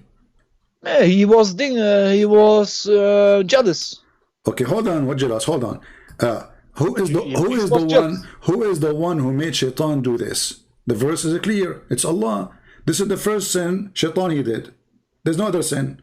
Shaitan, he did, fool Adam and Eve to eat from the tree, correct? Yes, with the snake. So there's no other sin. This is the first sin. What is the response? Because you misguided me. So when Shaitan he did this, it was the plan of Allah, correct? Yeah. Okay, so who is the real Shaitan? Allah. I don't accept that, man. You can see it from that perspective, but I can see it from another perspective. Let us go slow. Who is the one who misguided Shaitan so he became Shaitan? Allah. Allah. Okay, so Shaitan, if not Allah misguided him, he would be a good person. Allah have misguided him because he is not a good person. He did not do anything bad yet. You say he don't do anything bad till this time? Yes, we are reading the verse. Who says he don't do anything wrong till this? Well, I just asked you, what is the sin he did? You said he misled Adam and Eve, correct? No, I don't say this. Okay, what his sin? What the sin he did? Shaitan's sin, Iblis sin. Yeah, what the sin he did? The first one, what he did? Where it stands? It what? Where it was written down what was his sin. In the same chapter you are reading. Don't force me to hang up on you. On which verse? On which verse? Go to verse number 9, 10, 11, 12, 13. All the stories about Allah, he ordered Shaitan to bow down.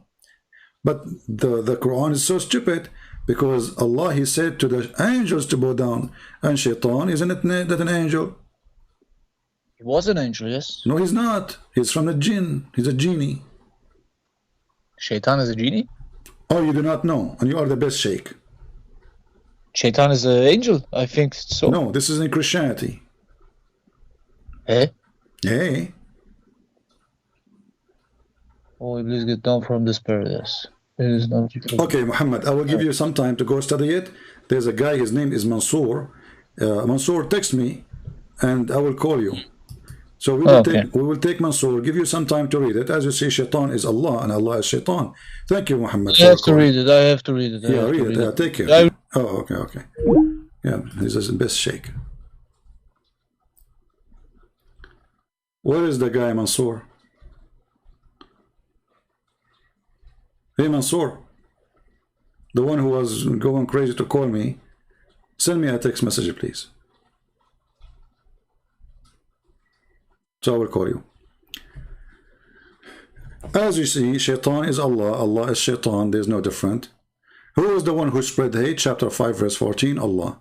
Who is the one who destroy the people believe? Allah. Who is the one who spread cult? Allah. Who is the one who made sect and religions? Allah. Allah. This is why Islam is just the most stupid religion ever, if we can call it a religion. Because if Allah is behind all the false religions, what is the problem of the people? The problem is Allah. Our problem, our enemy is Allah. He is the one who mislead us.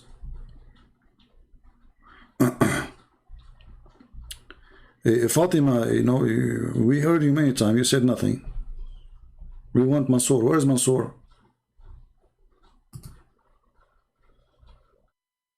Mansour from speaker corner.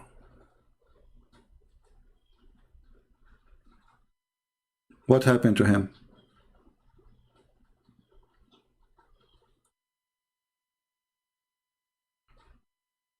Maybe he wanted to post that chat maybe before so he can record it and say Christian Prince, he did not call me. So he can tell his friends that I went to Christian Prince. Are you there, Mr. Mansour? Okay, we have Sheikh Fatima. All of them, they are Sheikh. But let us play a little bit of the video where we stopped. Because Abbas, he gave us a good solution for all the story. Abbas, he said, not actually, why I want to tell you what he said, let us hear it. Inshallah. Okay, Abbas. Now, Abbas, it's time to get you busted. This is the hadith, and it is Abbas. This is the hadith. This is the hadith you mentioned. It is Sahih. I got you busted, Abbas. Okay. It says Sahih. Read it carefully. Okay. What book is that? Musnad Abu Sa'id al-Khudri. No, which book are you reading from, brother?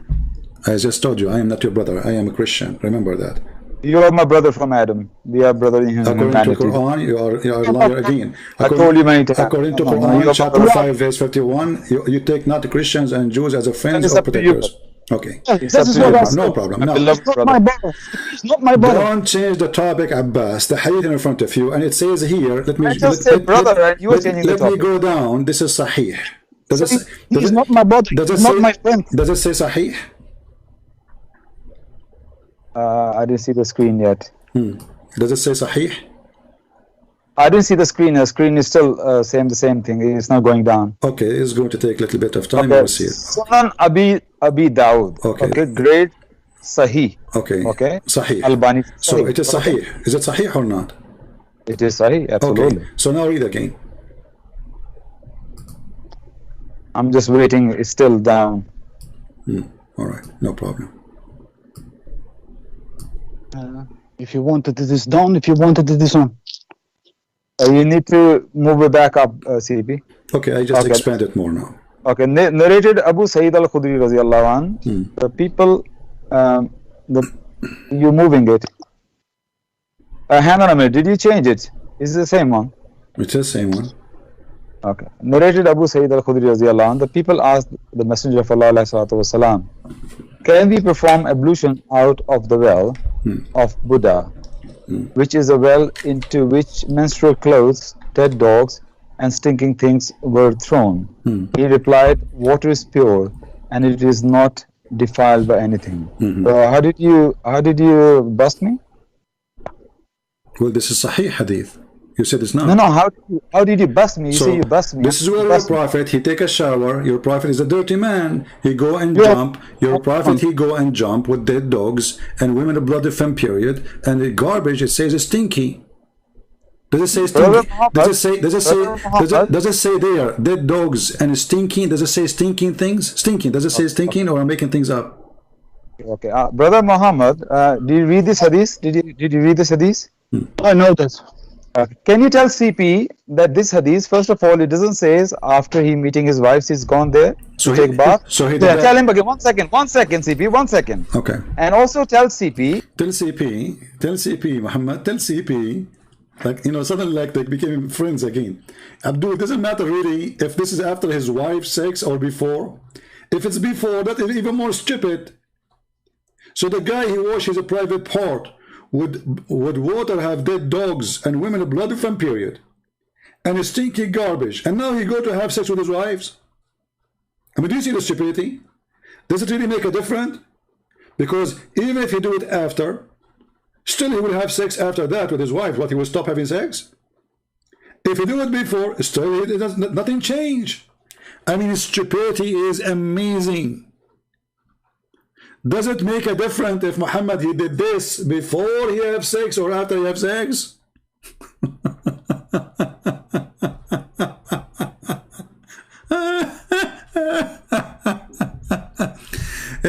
Muhammad, tell CP, okay? Tell CP and Muhammad, okay? Hang on a minute, did you change it? Is it the same one? It's the same one.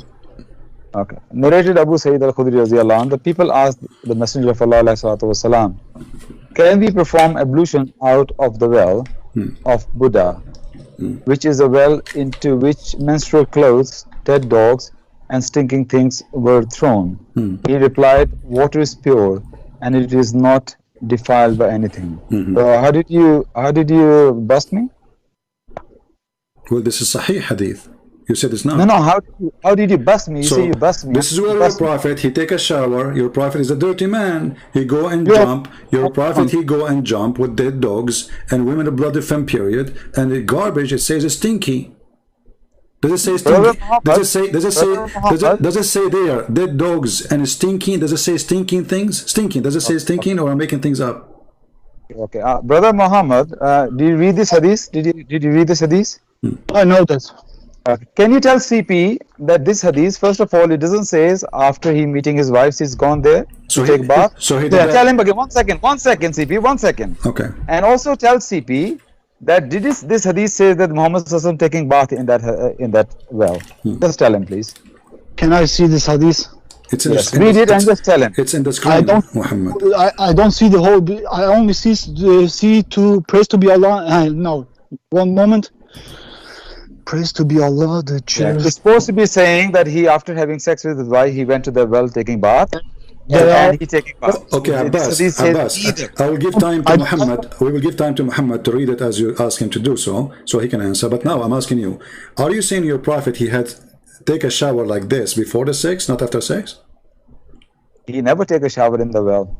He never did. Okay, guys, he never take a shower in the well. Do you swear by Allah? Oh, wallahi, never. Okay, especially guys, this well. He swear by Allah. He swear by Allah, and he said, Wallahi. He said, Wallahi, Muhammad Sallallahu never took a shower where the dead dogs and stinking things were thrown. He never take a shower there. No problem. Here we go. All right. Here this is the hadith. The first one I show you. It says Sahih. Do you see it in Arabic? Sahih. I know this hadith. Do you see it, Abbas? Does it say Sahih?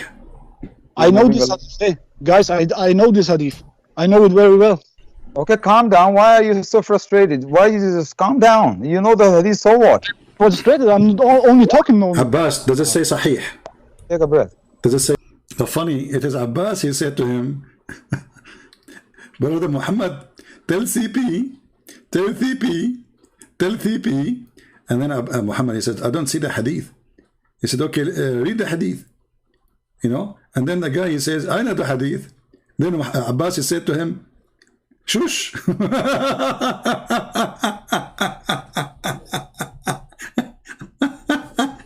Do you want the guy to talk or you don't want to talk? You know, he's trying to find like an exit. He's trying to find an exit. He's buying time. But the exit is not there until his wife should show up, supposedly.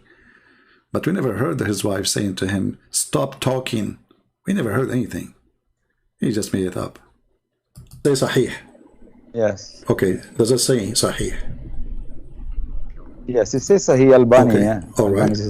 No problem. So, does it say here that he did? Hey, this is true. This is true? Well, I don't think this hadith is... Hold on. Isn't it this guy, Muhammad, just, I hang up on him. He said he don't believe in this hadith. Hey guys, didn't he say, just now I hang up on him. He said, I don't believe in this hadith. Now he's saying it's true.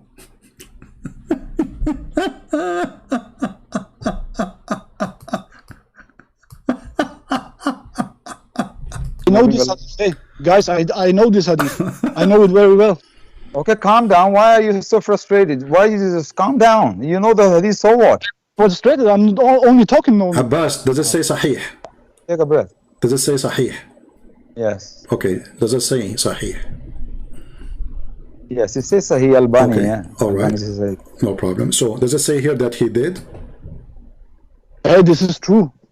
This is true. Well, I don't think this hadith is Sahih. I don't think that really. Abbas, does it say that your prophet he did jump with the dead dogs, women in blood from period, and he was there? So okay. Now, can I read it now? Go ahead.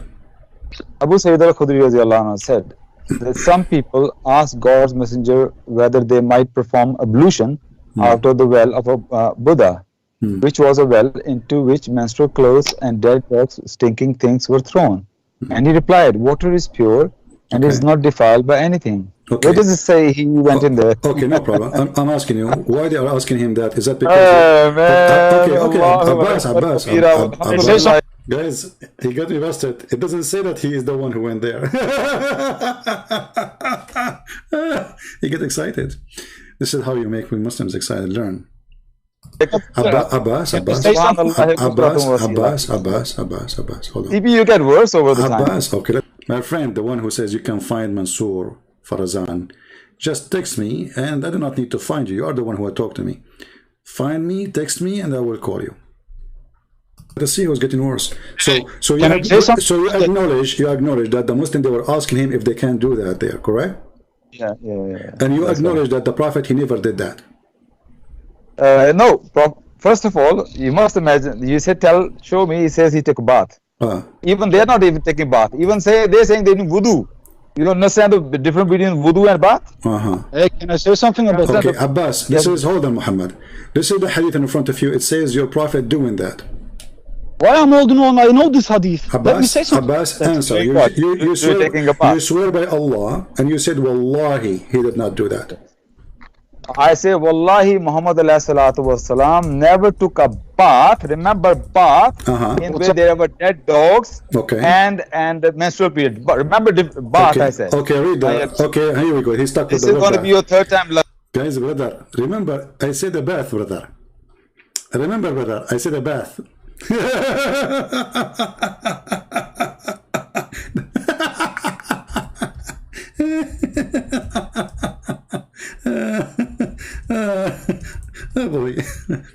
Oh boy. Remember, brother, I said a bath. What a bath? Actually, a bath is even, I mean, when you do wudu, is more ugly from doing bath, because now you are going to sniff water in your nose, and this water coming from the poo-poo.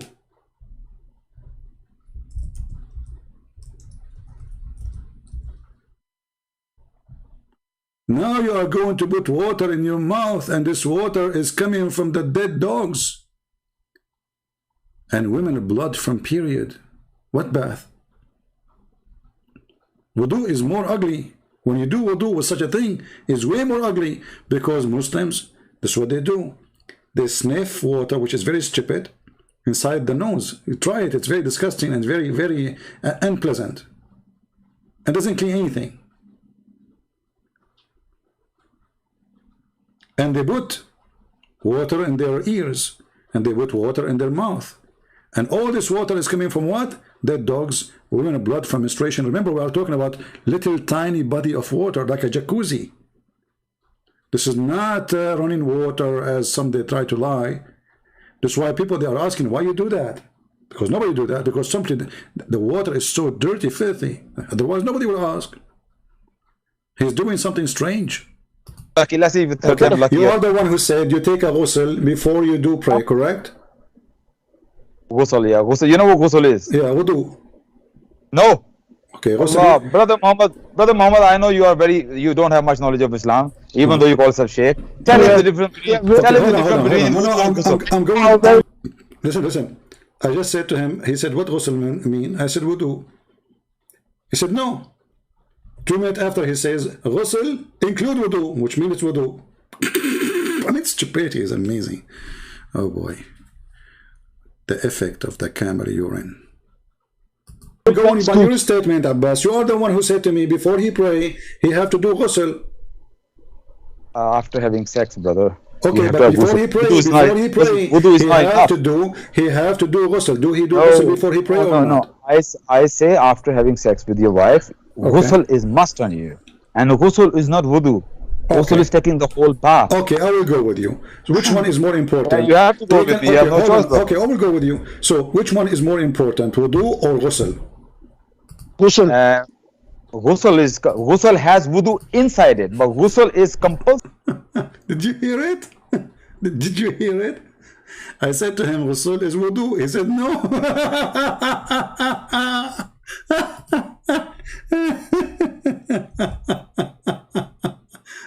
Oh boy.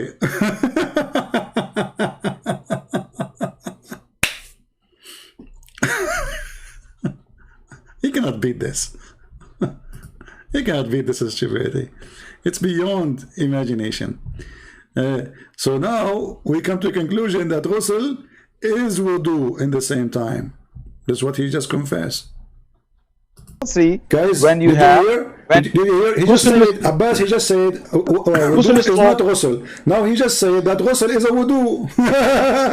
He said, I didn't say that. He said the wudu is inside. You said wudu is inside it. So when you do ghusl, you are doing both, correct? I say wudu is, no, ghusl has wudu in it. Okay. But wudu doesn't have ghusl. Okay. So ghusl is more thank you, guys. So when you're a prophet, he do ghusl. When you're a prophet, he do ghusl. Okay. When you do your prophet ghusl, he is ready to pray. So wudu is something you do to prepare yourself to meet Allah, correct? Right. Okay. Read with me how your prophet, he prepared himself by doing wudu to meet Allah. Why are you changing the topic, brother? I'm not changing the topic. Your prophet, he did ghusl, and ghusl is, wudu is inside it. Just what you said. This is who you said that, not me. A second ago. So now your prophet is ready to meet Allah after ghusl. And where your prophet, he do ghusl? Read. You are well known. Abbas, You are read. really well schooled. Abbas, read. Brother Muhammad. Brother Muhammad. Very well schooled. Very well. I see it. Muhammad. Very well schooled. Brother Muhammad, can you just tell him, CP, the difference between ghusl and wudu? You just told me the difference. You said that wudu is inside the ghusl. So when you do ghusl, you are doing both, correct? And what did you say? Muhammad Sallallahu taking a ghusl. You said Abbas, don't hide behind Muhammad now. Don't hide behind him. You said that wudu is inside the ghusl, which means when you do ghusl, you are doing both. Now the shape behind me, huh? Okay. Now So now I'm asking you, Abbas, when you're a prophet, you do ghusl or you do wudu, where do you do it? He do it with dead dogs. This guy is a...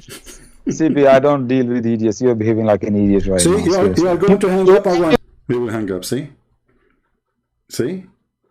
Do you see how you debate Muslims? Not like those Christians.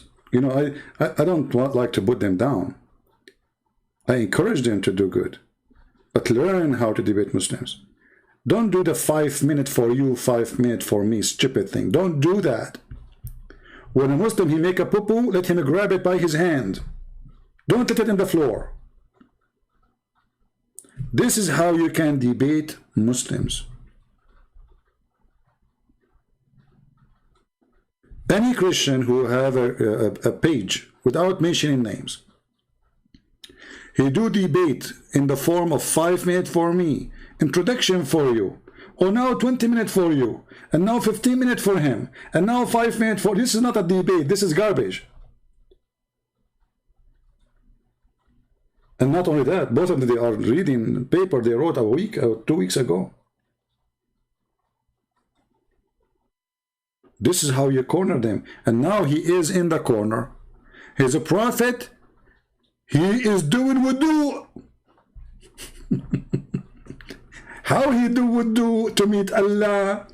Remember the purpose of being, we have Jihad with us. How are you, Jihad?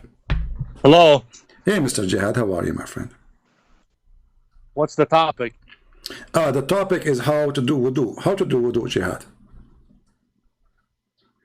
Before you pray? Yeah. You have to put the water on your face, okay, inside your nose, okay, inside your ears, all right, on your hair, on your arms, on your legs, and on your private parts. Okay. Well, when you wash each individual body part, you should do it 3 times each. All right.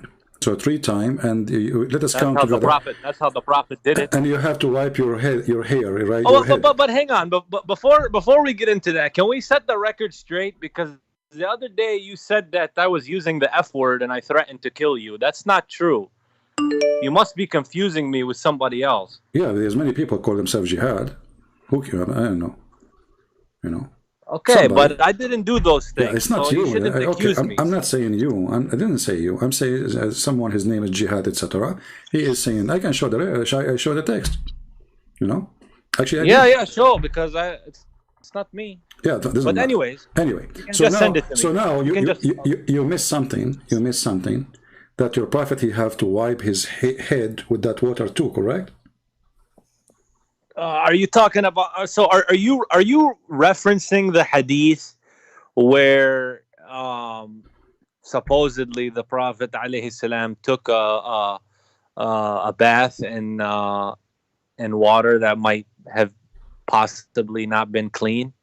Not possibly. It says there's dead dogs and women blood from menstruation and rags and garbage. And you just said he took a bath. So you agree he took a bath there. Okay. But so, don't you know that he lived in the desert, my friend, when the water is very scarce? But he is the only one who was doing that. You see, in the desert, because water is so little, nobody throw garbage in it unless it is bad water, correct?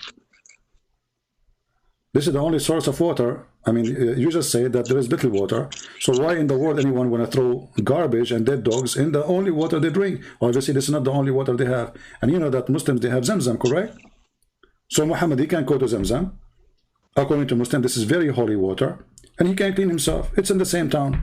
So why he need to go to that water? But this is not a good argument. I mean, you know, you can come with something else, because this is from at that time things were different. Oh, so at that time, maybe at that specific time, he needed to pray, and there was no water around him at the moment. You see, so okay. Let me ask you. Where are you going to go with this? So why people are questioning how he do that? Because if this is normal at that time, then nobody should be asking how you do that. Well, because, you know, I mean, they have a question, and he told them that... No. This is not a question. They are saying to him, read carefully. You do this? Well, if you need me to read the screen, I need to get my laptop. So just 1 minute. Because I'm calling you with my phone. Just 1 moment. All right.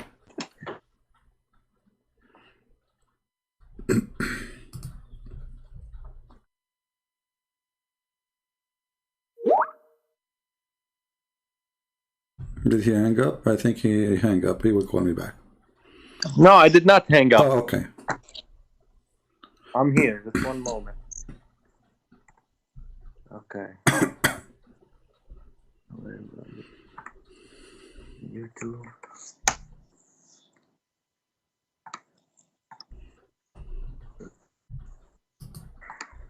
So, will you allow me to talk about the Bible too? We can go on if you want, but trying to change the topic, no problem. No, not now. We'll finish the topic. Okay. At some point in the conversation. All right. Okay, go ahead. So?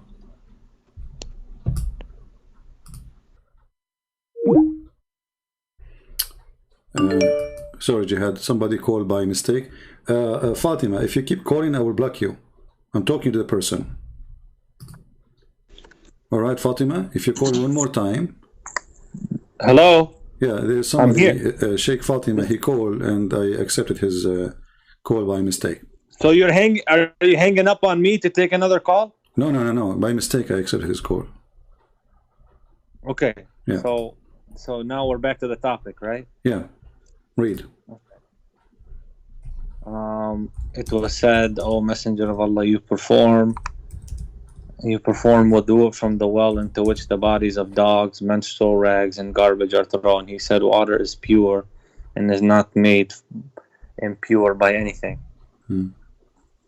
So, yeah, what's the issue? Well, the issue now, your prophet, he is preparing himself to pray to Allah. Correct?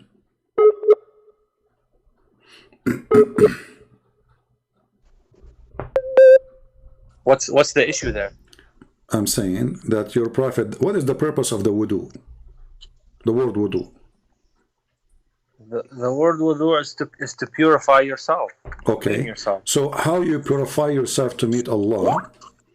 By putting water, have dead dogs stuff in it, women blood from period, which will be all over the water, very dirty. And even the hadith says stinky garbage. So how you are purifying yourself? In one hand, I mean, it's not something I would do. Yeah. But why you will not do? Why you will not do? Because I have running water because I live in the 21st century. Well, there's always rainwater somewhere. Otherwise, those people, they will be dead. Okay, so are you trying to say that there was running water that he could have used? Are you saying to me that people, they used to drink from that water and at the same time they throw their dogs in it and garbage? I don't know. What do you mean you don't know? It's obvious.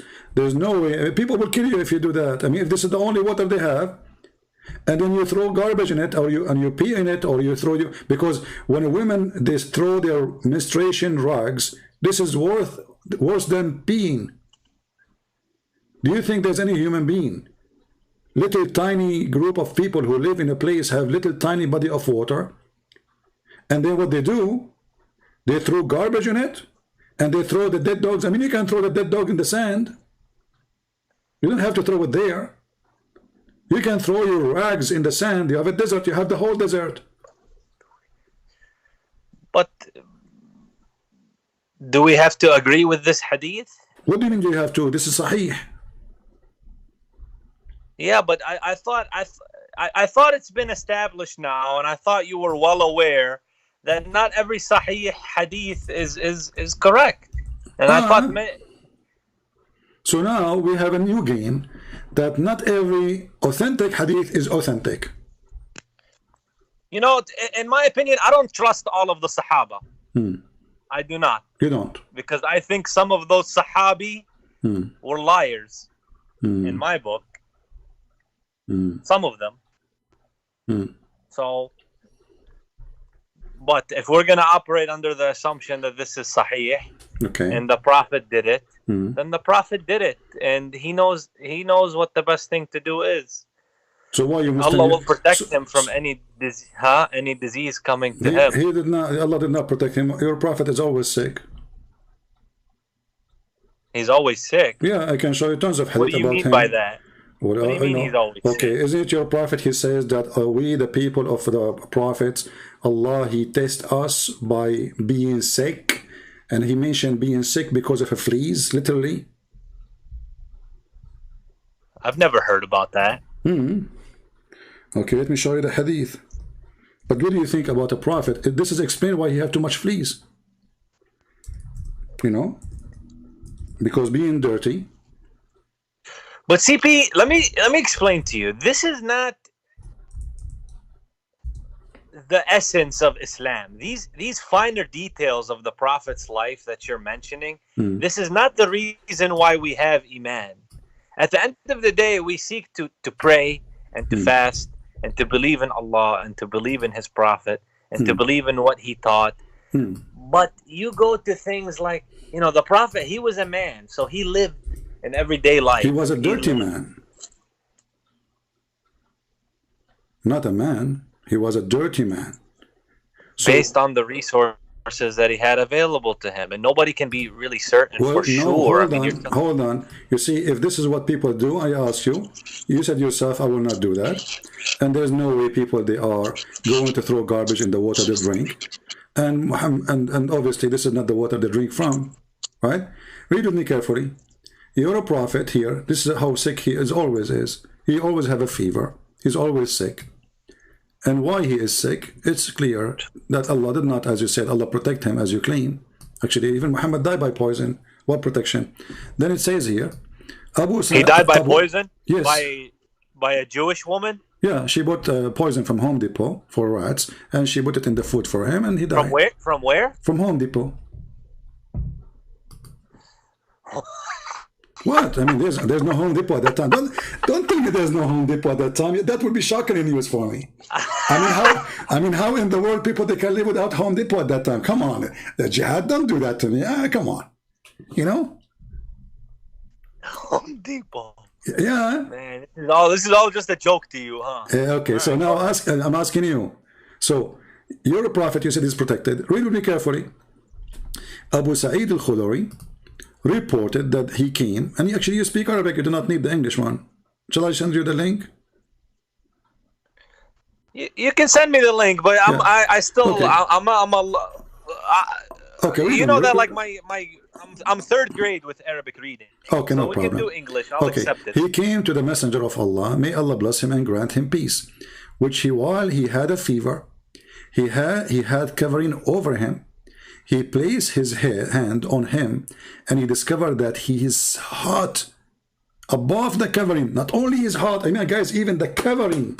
Well, hold on, slow down. Abu Sa'ad al-Khudri reported that he came to the messenger of Allah, may Allah bless him and grant him peace, while he had a fever.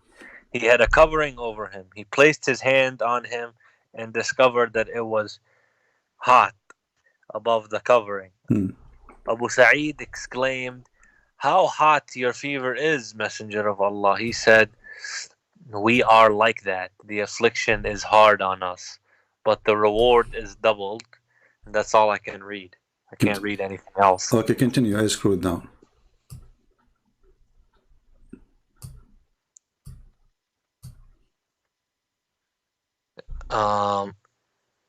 Is doubled for, let me see. Okay. For us. He said, "Messenger of Allah, which people have the greatest affliction?" He replied, "The prophets, and then the righteous. One of them was tested by poverty to such an extent." One of them, that's true. In the Bible, you have. Continue. One of them was tested by and a prophet cannot get sick. I mean, if he's a man, he continue. One of them was tested by poverty to such an extent that he could only find a robe to cover himself with, and he wore it. Another was tested by fleas until they killed him. They have greater joy in affliction than one of. So Muhammad, he was suffering from fleas. And another was tested by fleas, but did it say Muhammad exactly, or was it say one of them was tested by poverty? So are you saying your prophet don't have fleas? He could. I'm not saying that he didn't, but I'm not saying that he did, because I never seen anything that he did. But if he did have fleas, why would that be such a big deal? I don't get it. Okay, because if he's a man, he's a man, no problem. He's a man. The Muslim actually, in his time, they are full of fleas. You are right, and I can show you that all of them they are full of fleas. To the point, the fleas come from their head like rain. But this is another question now. Why a person, he is a prophet of God, he been taught how to do ablution. And ablution, the purpose of it is to be clean. The purpose is to meet Allah. Let me ask you, the woman is in Islam, she is not allowed to pray when she have her menstruation. No, a woman should not pray with menstruation. Exactly. What menstruation does then, according to the Islam, then for the woman, to make her not to be able to pray?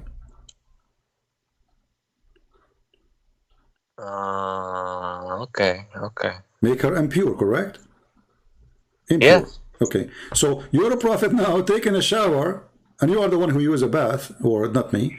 He taking a bath in a water have menstruation, blood drags. So how he is preparing himself to meet Allah, and how he forbid the women from praying to Allah because they have menstruation, yet himself he jumped in the water. Maybe he just he made a mistake. Oh, that's a mistake. But now Muhammad, he established a rule saying that. Do you think I know? How do I know? I mean, I wish we could have a topic about something that I know about or that I'm prepared for. But this topic, if the prophet did it, he did it. Okay, that's that. Okay, we cannot change it. No, but we are questioning. You see here, we are questioning his. Have a mental illness. This guy. I mean, there's no way a person. No. Okay, hold on. What is the sign, the clear sign of somebody have a mental illness? Can you tell me? How we know if somebody have mental illness? Well, there's a lot. It depends, CP, because there's a lot of different kinds of mental illnesses that exist. There's depression, there's anxiety, there's schizophrenia. So it's not something you can pinpoint exactly. You say the three things to me. Can you say the first one?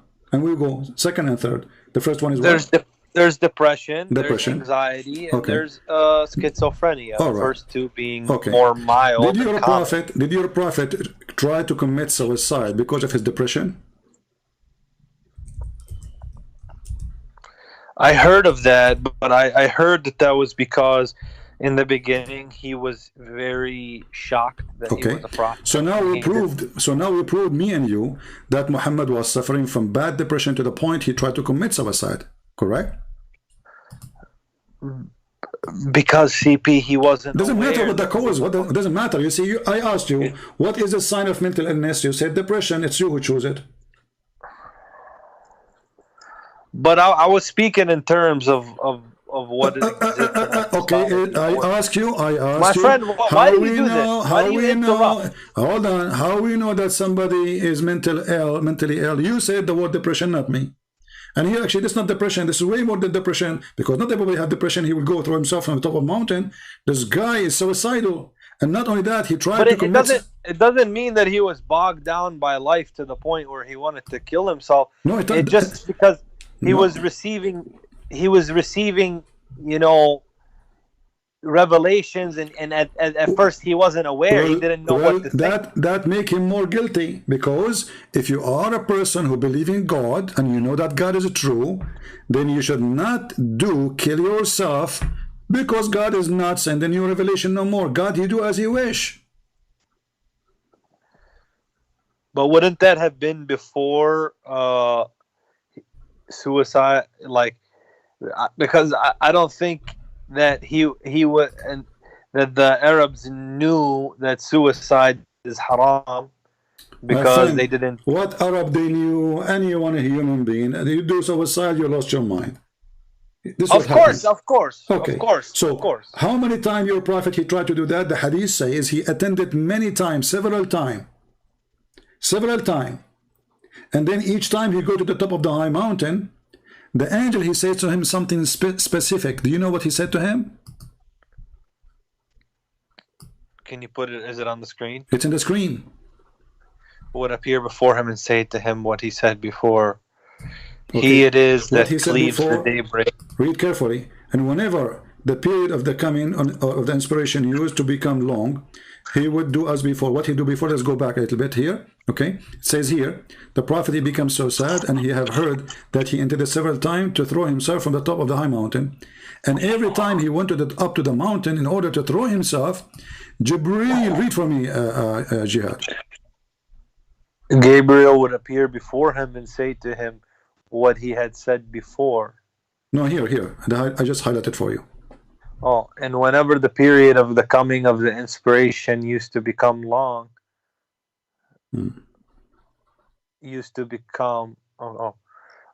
became so sad, as we have heard, that he intended several times to throw himself from the tops of the high mountains, and every time he went up the top of a mountain in order to throw himself down, Gabriel would appear before him and say, "O Muhammad, you are indeed Allah's messenger in truth," whereupon his heart would become quiet and he would calm down and would return home.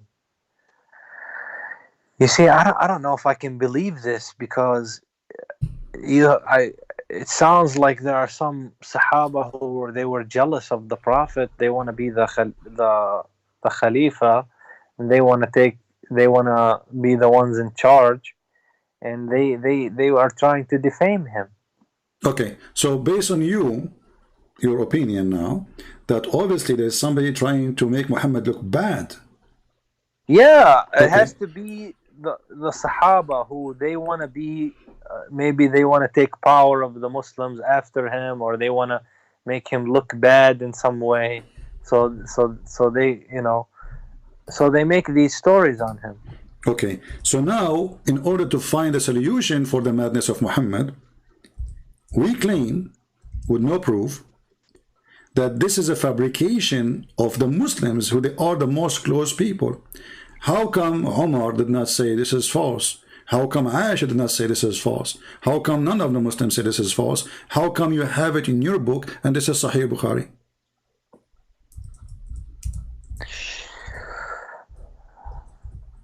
Well, I just think that there needs to be a reevaluation of what hadith should be accepted and what hadith should not be accepted. You know, some scholars need to sit down together and sort this out, because if there's a lot of this kind of stuff in there that nobody can answer, then I think some of these should get taken out for sure.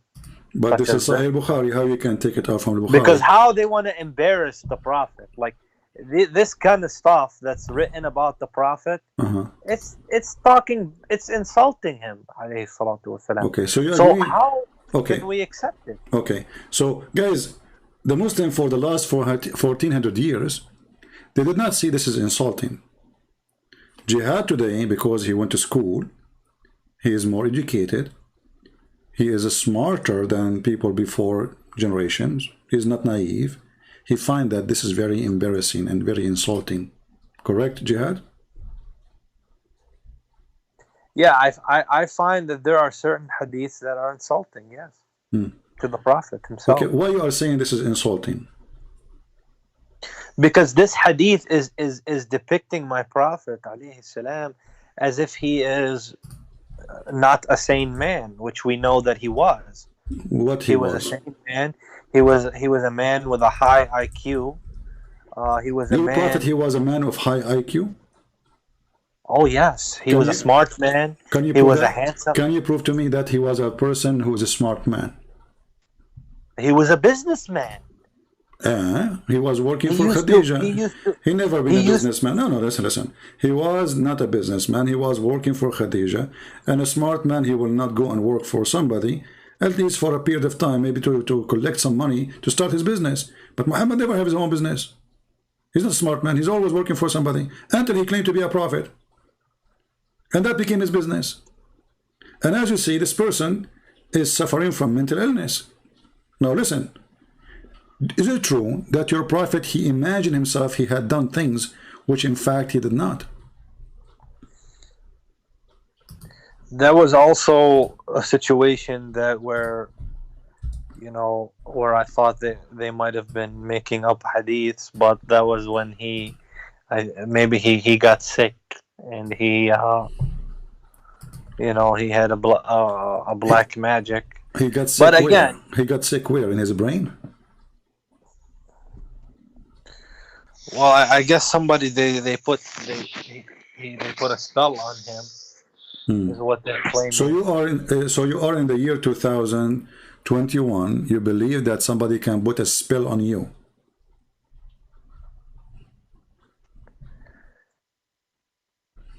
So are you saying that we have to accept this hadith as well? My friend, I'm not the Muslim. You are the Muslim. I don't accept all this garbage. For me, this is all garbage. Muhammad himself. I'm not insulting you, but you know my opinion. Don't ask me. You will be offended. So don't ask me what I think about this. I think this is all garbage, and everything is all Islam is garbage. But you are saying to me things doesn't make sense. Just to avoid the fact that your prophet obviously mentally ill. Because look, we discovered that he tried to commit suicide. We found him jumping in the muddy water full of dead dogs and wind blood from period, and even rags, and even the garbage. I mean, this is not a behavior of somebody of a brain. And the top of that, now we find that Muhammad, he imagined himself have done a thing. In fact, he's not. And how you explain that? You say he was bewitched. What does that mean? What bewitched mean? Well, I guess he had a spell on him from a Jewish woman. Okay, what does that mean? What that spell does to a person? Now, a Jewish person, here we go, we have to blame the Jews, Okay, a Jewish person, he made a spell on Muhammad. What happened to Muhammad by that spell? I want to say that, when you look at hadiths on the internet, you have to take it with a grain of salt, because the Mossad agency of Israel. The Mossad agency. But my friend, this is Sahih Bukhari. Even Sahih Bukhari written by the Mossad agency now. But did we pick this book Sahih Bukhari written by Imam al-Bukhari, taken from a library in Saudi Arabia? Doesn't matter. Go and find. Okay, if I find the same hadith from the Islamic government website of the Kingdom of Saudi Arabia, does that will make a difference for you? I can get it to you from there. So I mean, who knows with these online hadiths, because we know. Don't play the game, Jihad. I respect you as a man. You are different. You know, not like those kids who call me. So talk to me as a man, please. If you have a proof that this does not exist in the true Sahih Bukhari, then get me busted. Otherwise, you're just trying to find a solution to escape. That's the truth, Jihad. This is embarrassment. So look, Muhammad is a person who jumped in the dirty water. Muhammad jumped in the dirty water. Is that the behavior? I mean, no, you have no answer. I agree, but don't answer saying this is fabricated and this is Mossad. This is a joke. This is something written more than 1,200 years ago. And you say to me that this is the one who the Mossad wrote. Well, you have to be aware that Israel does want to keep the Islamic nations divided. Okay, so those Jews are very smart. Okay, and they do speak Arabic. Okay. And they do study Arab society very well in order to keep us divided. We are 300 million population. They are 6 million, and they are winning everything because they stick together and they keep the Arab divided. Okay. So, when the Hadith says that the Prophet he imagined himself doing things, including sex, and that is mentioned by Aisha. How Aisha she worked for the Mossad?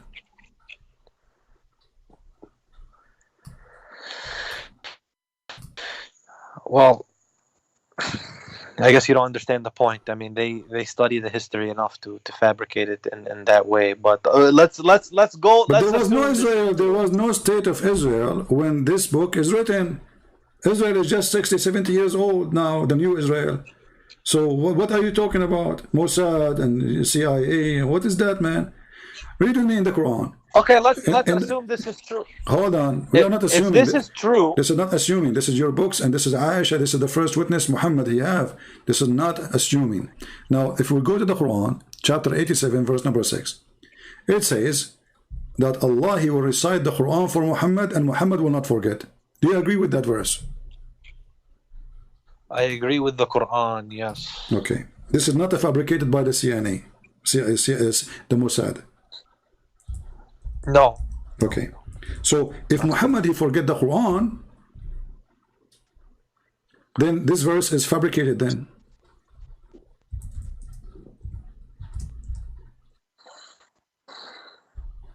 Do we agree? If Muhammad he forget the Quran, that means Muhammad he is really a fabricator.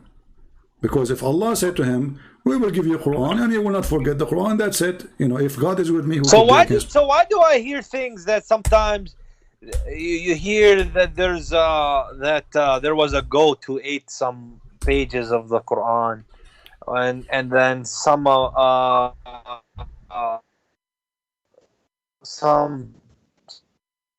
60,000 ayat, and the one we have now is 6,000. So this is another thing that I'm investigating. I did not get you. I'm saying the goat who ate the Quran, that is additional problem which we don't really care for. We can go for it later. But do Muhammad forget the Quran? Do Muhammad he promised that his God, he promised him he will not forget the Quran, and then he forgot the Quran? No, he will not. The verse says he will not forget the Quran. Okay, and then the hadith says that Muhammad he forget the Quran. The Quran says he forgot the Quran, or the hadith. Like, are you saying there's another verse to say that he forgot the Quran? My friend, the hadith says that your prophet he forget the Quran. Your prophet he forget the Quran. But in that verse of the Quran, who is Allah speaking to? All Muhammad, the Muslims? No, Muhammad specifically. How do you know? The verse, read it. I have you went to the hadith now. Oh, okay. Let's go to the verse. Hold on. Sorry.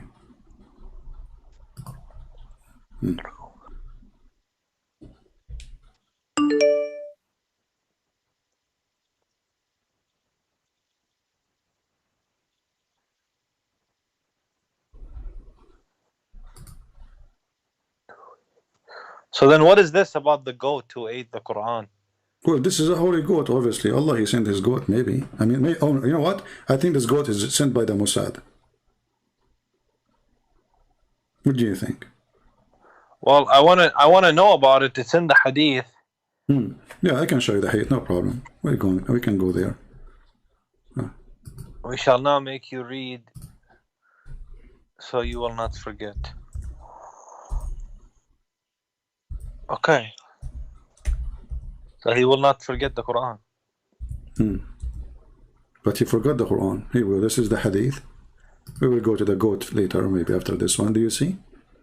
The Prophet heard a man reciting the Quran in the mosque, and he said, "May Allah bestow His mercy on him, as he reminded me of such and such verses and such surahs."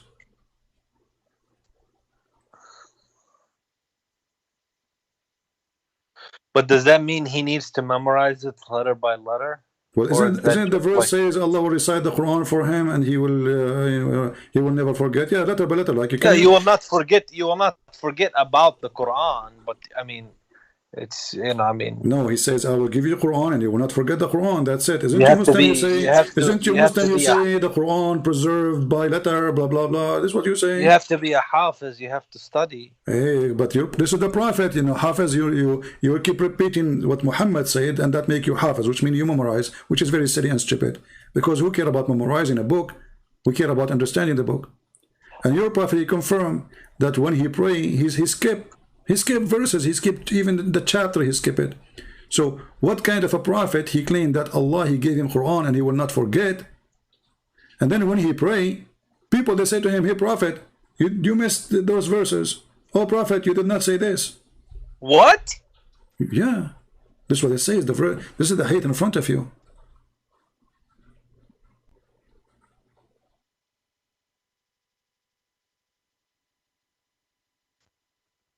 Allah's apostle heard. Wait a minute. Which one are you going to? I'm trying to read one.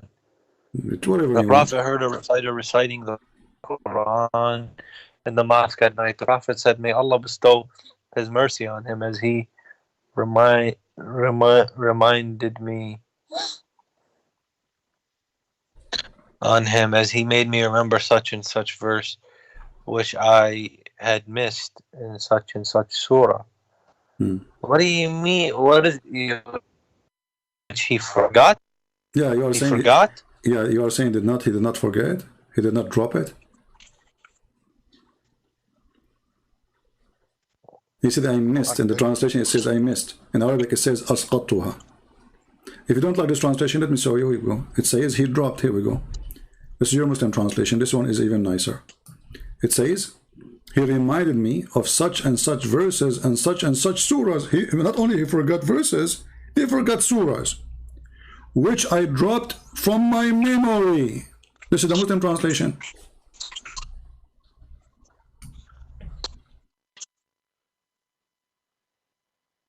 But isn't he a man? But the Quran says we will recite Quran to you and you will not forget. You Muslims are really weird. When you want, he's a man. When you want, he's not a man. If God, he said to him, I am God, I will give you this book and you will not forget the book. And then we find that Muhammad, he dropped chapters from his memory. If not that Abdul, this chapter is gone. So when Allah, he made a promise to Muhammad that you will not forget the Quran, Allah was making a false prophet. So listen, now we confirm that Muhammad is mentally ill because he jumped in the water. Dirty water have dead dogs. And menstruation will feel the wudu. He do water, which is from the menstruation rags. In the top of that, Muhammad, he tried to commit suicide. Obviously, you are the one who pick up the option that have suffering from bad depression. And now Muhammad, he's lost his mind. He imagined himself had done a thing. In fact, he did not. Even he dropped the whole Quran when he said that the Quran promised him, that Allah promised him, that he will never forget the Quran. I just want to say one thing. Okay, so when you look at all those ahadith, they might sound so bizarre to us in our time, but we cannot. No, it's not the sound. It's not sound bizarre. It is bizarre. You are the one who said that. It doesn't I sound said bizarre. it might sound. No, it's not bizarre might. to Don't us say in might. our modern age. Is it bizarre or not? Well, what I'm saying is it might sound bizarre to us You in keep our using the modern word. age. You keep using the word might. Is it bizarre? A man he jump in the water, have dead dogs, and win blood from period. A man he claimed to be a prophet of Allah. He See, kept this is the climbing problem, mountain. CP. You don't allow a person to make their point, and No, that's no, why because the you see, Muslims- I am different from others. I go after you by the word, by the letter. Others, they let go. I don't. This is religion here. This is about God. This is about salvation. This is not about we say words and we jump and we let it behind. You can do that with other Christians. You cannot do that with me. So you said it might sound. It doesn't work with me. Either you say to me it is bizarre, or you say it is not. I am telling you that we cannot apply the same standard of logic that we have now as back then. Let me give you an example of that. Okay, give me an example. Many people. Okay, so this issue of the, or not issue, but this topic of Aisha radiallahu anha, her age being 9 years old. This didn't come this didn't become a talking point to try and defame the Prophet until the 21st century, because you had for thousands of years or hundreds of years people from all different generations and all different backgrounds. They used to criticize the Prophet. They used to try to defame him, but they never came to that point. Nobody in the 13th century, for example, who wanted to criticize the Prophet alayhi salam, would ever say anything, oh, he married a girl that was 9 years old. No, because obviously at that time, people in Europe did it, people in China did it, people in India did it. So that's what I mean by a different standard of logic between then and now. Let me ask you. Do you have a proof that any person in the time of Muhammad from the Arab, he married children? I believe it did happen, yeah. Okay, do you have a proof? I'm not aware of any reference, okay. But is it true? Sure that is it true that even Abu Bakr himself was shocked when Muhammad asked for Aisha, and he said to him, "But and he tried to I actually never heard that. You never heard of anything I say. I know all Muslims, they do that to me, because Muslims are ignorant about the religion. When Muhammad he went to Abu Bakr, he did not say, hey, let us have a party, but he said, I am your brother. How you do that to me? Oh, I am your brother, because he didn't understand that it's not brother of blood. It's no. You see, he should be happy. He knew first that he can marry because he is not his brother, and Muslims, they marry from each other anyway. That's a joke. So why he's trying to find an opposition? Because this is sick. And look, Muhammad, he forced Abu Bakr to accept. Abu Bakr did not accept. Read carefully what he said. But the Prophet did not. No, he did have not even marital give him. relations He did not even give him a chance. After she had her period.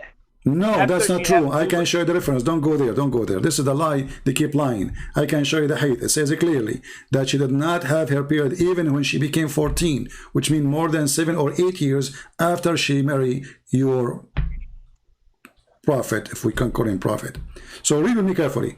Prophet asked Abu Bakr for Aisha hand, or in marriage. Abu Bakr, he said, but I am your brother, which means, come on. You got off the page. The Prophet said, you are my brother in Allah's religion and his book, but she is lawful for me to marry. And he took her. And then he married her at the age of 6, and he was fondling her until she is 9. She is his wife. You need to, okay, I've heard you say this before. Yeah. Fondling. Yeah. Where do you get this from? Well, Aisha, she said clearly that he did intercourse. She mentioned the intercourse at the age of 9, correct? Yeah, but you said fondling her. Okay, but she's his wife, correct? She's wife. Yeah, but do you have proof that he did that? Well, here we go. She is his wife already. All right. Regarding this hadith, it doesn't show that Abu Bakr objected to the marriage on the basis of Aisha's age. It just shows that he was ignorant about the definition of a brother in faith versus a brother and blood relation. Okay. Therefore, I don't see any problem with this hadith. Okay. Did your prophet ask? Yes. Did your prophet he ask for the hand of a woman when she is an infant? Well, 6 is not an infant. I'm saying she was an infant. She is just born. But she was 6, right? Not. Come on. You see, I'm just trying to find a solution for your perverted prophet. Okay, forget about all of this. Let's go back to 0. So, but you said the word infant. An infant means newborn baby. Yeah, newborn baby. It means 6 years old. Yeah, did your prophet he asked for the hand of an infant baby? She's 1 day, 1 year old, or 6 months, a month.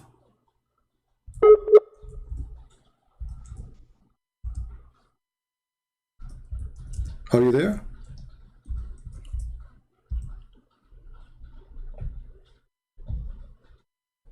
Hello?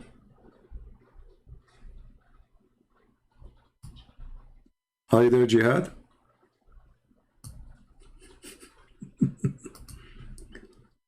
The guy, he went to the house of somebody, and he saw that they have a baby infant. He said, if she grow, when she grows, she will be my wife. Like, what the heck? She's an infant. He just asked for the hand of a newborn baby. Isn't it clear this is a sign of mental illness? So look what we did. We showed them that their prophet, even he imagined himself having sex. In fact, he did not. The prophet, he imagined himself doing things. Yeah. So I was saying to you, Jihad, when a man, if a man, he come to you, and you have a newborn baby girl. I know what happened to this guy. Are you there? Bad internet, huh?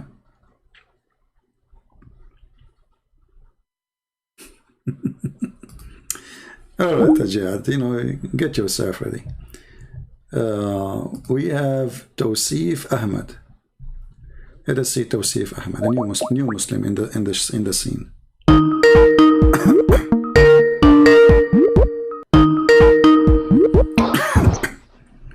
Hello? Hello? Yes, you are live on air, my friend. Can you hear me? Yes, I do. Go ahead. Are you listening to us on YouTube? You are live on air. Yeah. All right, what do you want to say? So I want to tell you, ask you, why don't you debate with Farid if he has already challenged you for the call him right now. Let him join us a conversation. Go ahead. Here, he has already said in don't the tell me that here you can overshout him. No, I don't go. I don't. No. Listen. If somebody want to debate me, he can debate me. Call him right now. Yeah, but why can't you do it? Zakir, listen, don't waste my time. If you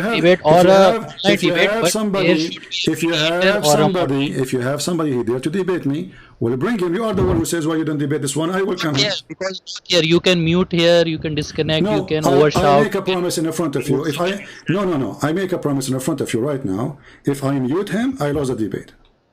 Not only mute, you can shout, you will change the topic. Shout too. So what the problem? So what? He will shout too. Right. Are you telling me how That's to the thing. Don't waste my time. Don't waste my time. If bring your boyfriend, any boyfriend of your choice. I don't care. Fifi, Mimi, Dudu, Susu, Zakir. You Muslims are scared like 7 lies videos on you. So you have an answer on that. You have made up Imam Murrah lie and many Let things. him call me and we will talk about it and everybody will laugh. Okay, why you don't call him right now and tell him let us talk about Imam Murrah and people will laugh. So see, he has already challenged you for public debate. You don't even have to show it. We are in the internet. Why don't public? You see the potatoes. I mean, guys, he challenged me to a public debate because he knew that I don't go anywhere. I sit in my computer and I make Muhammad shish kebab. So all of them they share the same thing. We will debate you only if you saw us face to face. But how come they debate others in the internet? This whole Abdul himself, he debate Muslims, he debate other people live on YouTube too. you? How come only me? He can't debate me. And people, they want his answer. People, they want to see how I lie. So listen. You are a liar. You are a liar, and you are hiding. You are hiding yourself behind the coward. Listen. I have seen you people being abusive, shouting, and saying bad things to people. And a Christian, a good Christian, that. Hold on. Okay, hold on. I will say something to you abusive. Hold on. In the front of everybody. Hold your horses. Please let me talk. I will say to you something abusive, and you tell me if this is good. Go and suck the penis of your father. Is that good? You say many things, bro. You say many things. So is that bad? I just said something. Go and bite the penis of your father. Is that bad? You say everything bad, bro. Okay, but this is what your prophet said. But this is what your prophet said. Do you see the hypocrisy? You're a Muslim, you claim I say bad things. I'm quoting your prophet. So you're a prophet, he says, go and bite the penis of your father. So you Muslims, if you're people who care about language, you shall not follow a man. His name is Muhammad. He go and say to people loud in the street, go and bite the penis of your father. You are not a good example of Christian, first of all. I'm asking you, you just say, is it a good example of a prophet to say go and bite? Is it a good example? Is it a good example of a prophet of God to say go and bite the penis of your father? Example of Christian. So you are just kid. Abusive. I heard you say something abusive. I'm quoting your prophet. Go and bite the penis of your father. Is that bad? He said yes. I said to him, is that bad? He said yes. Obviously it is, yes. But this is not me. I will never say such a thing.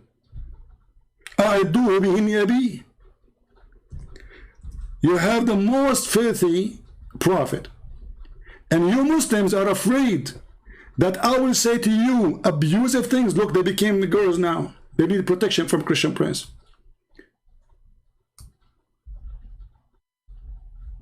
Tell him to go and suck and bite the penis of his father. How dare you?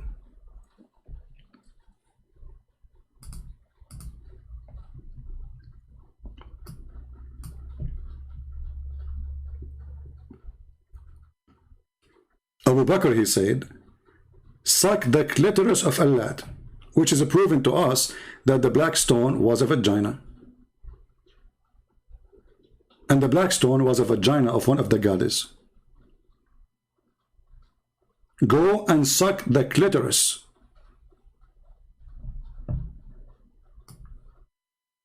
But the why Christian Prince you go and debate in public, brother? They trend you in public debate. This is public debate. I have almost 2,000 people watching. This is not a public debate. Which place will fit for 2,000 people? And why I want to go anywhere? I go, I drink my coffee, I go live on air, I spank Muhammad, everybody laugh, and I'm done. فَأَعِدُّوهُ وَلَا تَكَنُّوا.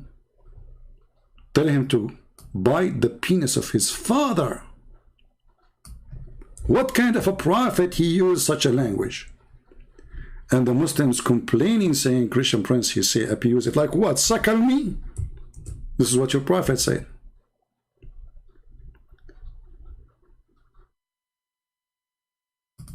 Guys, read with me carefully. All of you read with me carefully. Whoever, the prophet said, whomever attribute himself in lineage with attribution of Jahiliyyah, which means before Islam, then tell him to bite his father penis.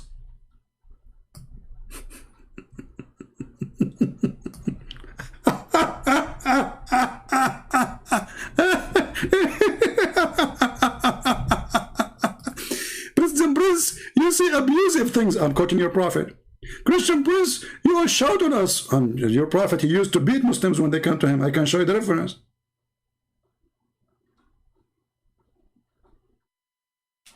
Tell him to go and bite the penis of your father. Is that a da'if hadith? No. It is sahih.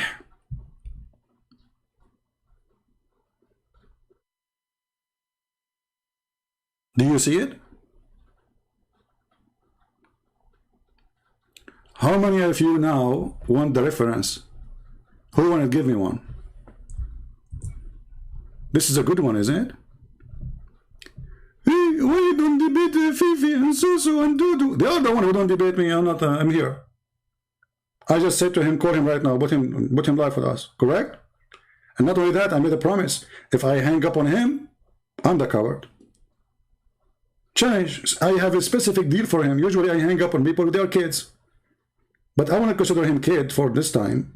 Or anyone, bring me Zakir. But that's it. The word hur is a plural word. And me, male and female. So the guy who called me, his mother, she will have a long line of men. They want to F her in the heaven. You should be proud of Zakir Naik. Why you don't let Zakir Naik call me so we can laugh? Imam Murrah. The kids of Muta. They follow a filthy, dirty prophet. How many of you save the reference? Because later you will say, Christian Prince, where we can find this hadith? This is what people do, trust me. Where we can find this hadith?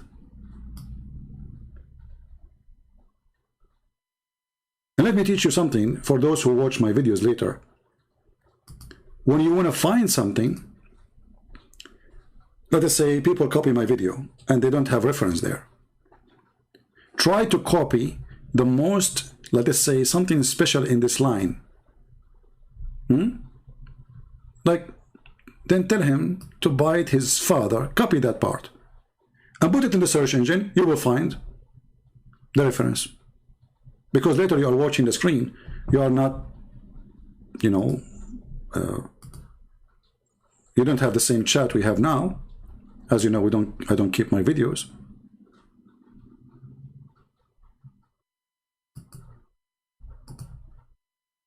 Do you see what I'm talking about?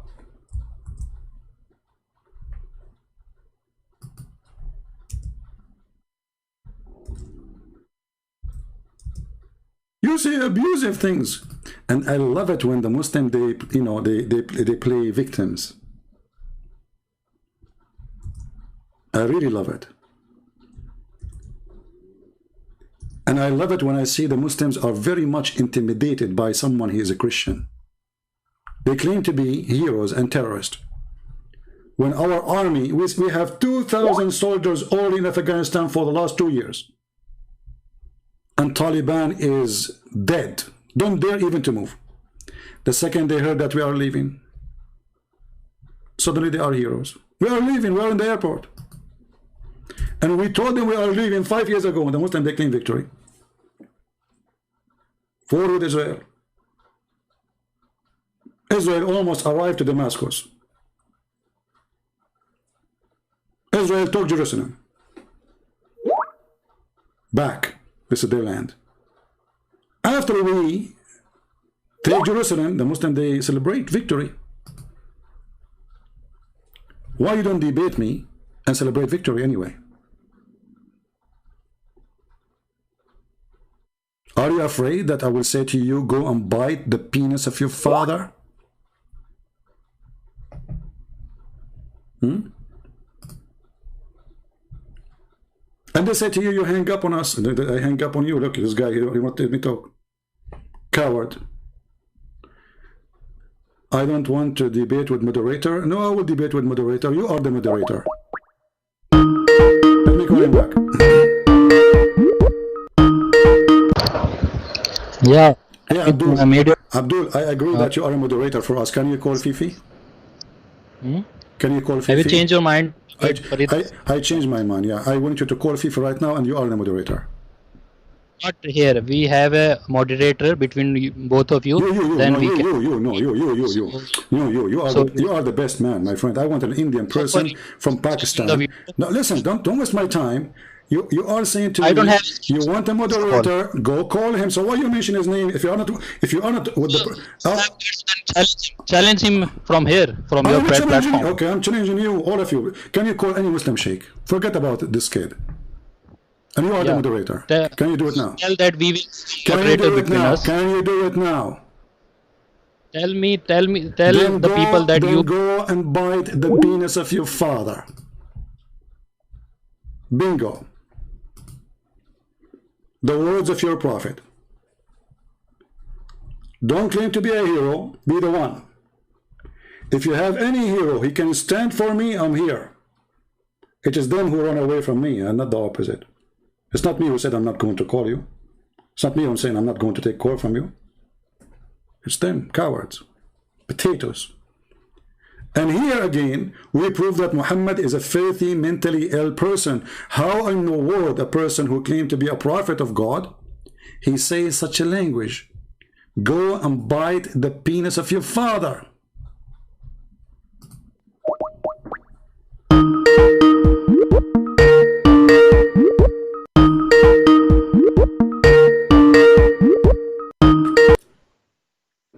Hello. Hey Jihad, how are you? What's going on? Did you hear what we're talking about? Something about the father's penis? Yeah, I mean, what kind of a prophet? Do you think your prophet is really mentally ill? I mean, hello? Yeah, I'm talking to you. Okay. Yeah. Should I mute YouTube? Yeah, mute YouTube so you don't have double voice. Okay. So you said whoever is proud about his lineage, go and bite your father's penis. Mm-hmm. Why? I'll have an issue. Huh? Why do you have an issue with that? So it is normal for a prophet of God to say somebody all his guilt, he is proud about his family from before Islam.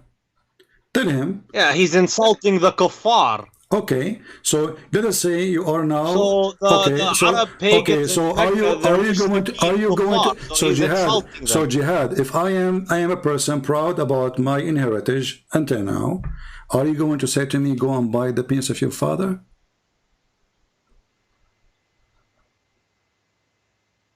There's nothing wrong with it because you can insult the kuffar. Oh, you can. So you can insult me, right? So your prophet is an insulting machine, and he have a very filthy language. Explain to us how nothing wrong with it, to the point Allah said, "Jahid al-kuffar wal-munafiqeen wa aghlud alayhim." So that means. Translate. It means to strive or struggle against the non-Muslims. Okay, by doing what? And being strict against them. But you cannot do that to us. You know, we are your masters now. No, but when I say jahid or strive, it doesn't always mean military because now your military is shish kebab. Yeah, shish kebab. It's a shish kebab. Jihad, where you live? USA. Okay, why you don't go in the street, make a video, and says to somebody, go and bite the penis of your father? I want you to do that. Do you dare? I will do it. I will do it to the filthy people who support stupid causes, such as, you know, anything to do with these liberal causes of all this kind of stuff they're doing. All of you Muslims, you vote for liberals always. How come? Since when? All Muslims. I don't have a problem to insult filthy people and tell them anything. Okay, but you just said anyone is a kafir. You say that to him. Anyone is kafir. All of them, they are kafir. No, you don't. But here's the thing. Islam, we have what's called akhlaq. You have akhlaq. Right? Guys, you have a manner. Muslim, they have manner. Since when? So you have a manner, and your manner saying, if somebody is proud about his family, and he is not a Muslim, you say to him, go and bite your penis, the penis of your father. This is the manner. What? Okay, so the prophet is not exercising good manners with the wrongdoers, the fasiqeen. Oh, so guys, Muhammad is exercising filthy manner with them. But that's what they deserve. Okay, so according to you now, I will practice the filthy manner. You are a Muslim, you are a black stone kisser, you are following a filthy man who go after children, child molester. Is it okay if I say to you, go and suck the penis of your father? That's no. What no? No, I mean, hey, I mean, you're free to say whatever you want, but I mean, I don't like it. I don't want somebody to tell me this. And we're not. Okay, so how come you don't like anyone to tell you that? But because you like to tell it to anyone. Because Allah created the whole globe, the whole earth. Well, Allah, He created the penis of the father. This father, he have a penis created by Allah. Why you want to tell the guy to go buy it? So if you want to, what that will do? And I mean, how that is that a debate? Is that how you debate a person? He have, let us say, wrongdoing. So now you are debating me, and now I put you in the corner. So the final answer is, or this is the beginning of the debate, go and buy the penis of your father. What kind of a debate this debate is? What kind of a filthy mouth he have? He's a person speaking for the holy God, supposedly. Is that the holy word of the holy God from the holy prophet, or from a perverted man? But Allah told him to be harsh on the unbelievers. You can be harsh. Here we go. Jesus was harsh in those who they are hypocrite. He said to them, you are a hypocrite. He said to them, you are snakes. He said to them, you are liars. He said, you are the same as the Muslim who play in the corners, and when they fast, they have to tell everybody. He spoke about Muslims. So you might know, you do not need to go to say, go and suck the penis of your father. That is the most stupid thing ever. You cannot have too much pride. You know, even I believe you guys believe that being proud is a sin, and we believe that too. So a man should not go around. No. You Muslims, look how you broke your things. Muhammad, he said, the one who is proud about his lineage before Islam. So you can be proud about your lineage after Islam. So how it's sin? You Muslims, you have the line of Muhammad, he's the son of etc., the son of etc., the son of etc., but all of them, they are kuffar. So according to you Muslims, Muhammad, he should be the first one who bite the penis of his father, because he said, I am the best of the Arab, and I am the best from the house of Hashim, and from the Hashim blah blah blah blah blah blah blah blah, and all of them, they are kuffar. So if we practice what Muhammad said, Muhammad should be the first one. His father is in hell? Yes, he said, hey, my father in hell. So how he say that he is proud to be from this family of Hashim?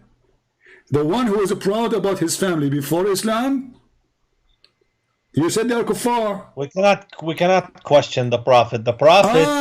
So we cannot. No, we can. You cannot, because you are a potato. We flip him, we make him shish kebab, we cut him pieces, and we expose him. You cannot, we can. Because you are a coward. I'm a coward. Yes, you are a potato, because you have little dignity. You practice the same rule, you just accept. You said, if somebody is proud about his heritage before Islam, he deserves it. Well, Muhammad, he did that. Muhammad, he is proud about his heritage, his family before Islam. No, that's not true. Okay, what if I show the reference? That he's boasting about his family? Yes. Yeah, go ahead. Show it. Show it.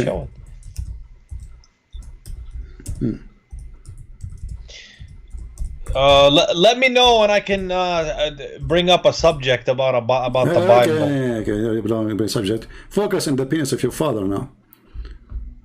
Hey, this is... Your father, Muhammad, here we go. Let us see. This is the hadith. Let us show you the hadith. Is this how a Christian behaves to talk in the bed? You see. Because I see the Christians. You see. When you are a Christians, you are a nice person. They laugh at you. They try to intimidate you. When they meet someone like me, they say, "Can you know how come you what happened to neighbor love your neighbor? Neighbor love your neighbor." Okay, don't go there. Don't go there. Let us show you. Let us go to the hadith. Let us show you some of your prophet madness. All right. Just speak good. That's all we ask. Speak in a Speak good. way. Well, I just showed you a prophet talking about bite the penis, and that is okay for you. But if I quote him, it's not good.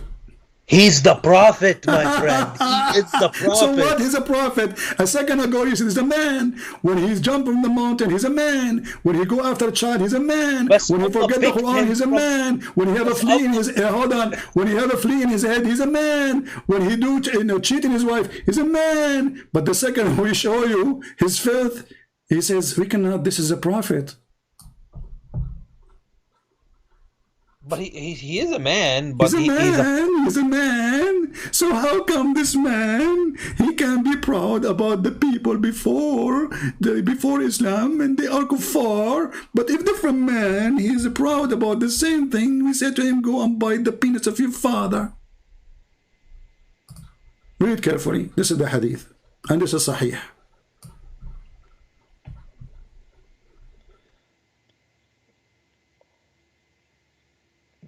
Go, put it on. It's there.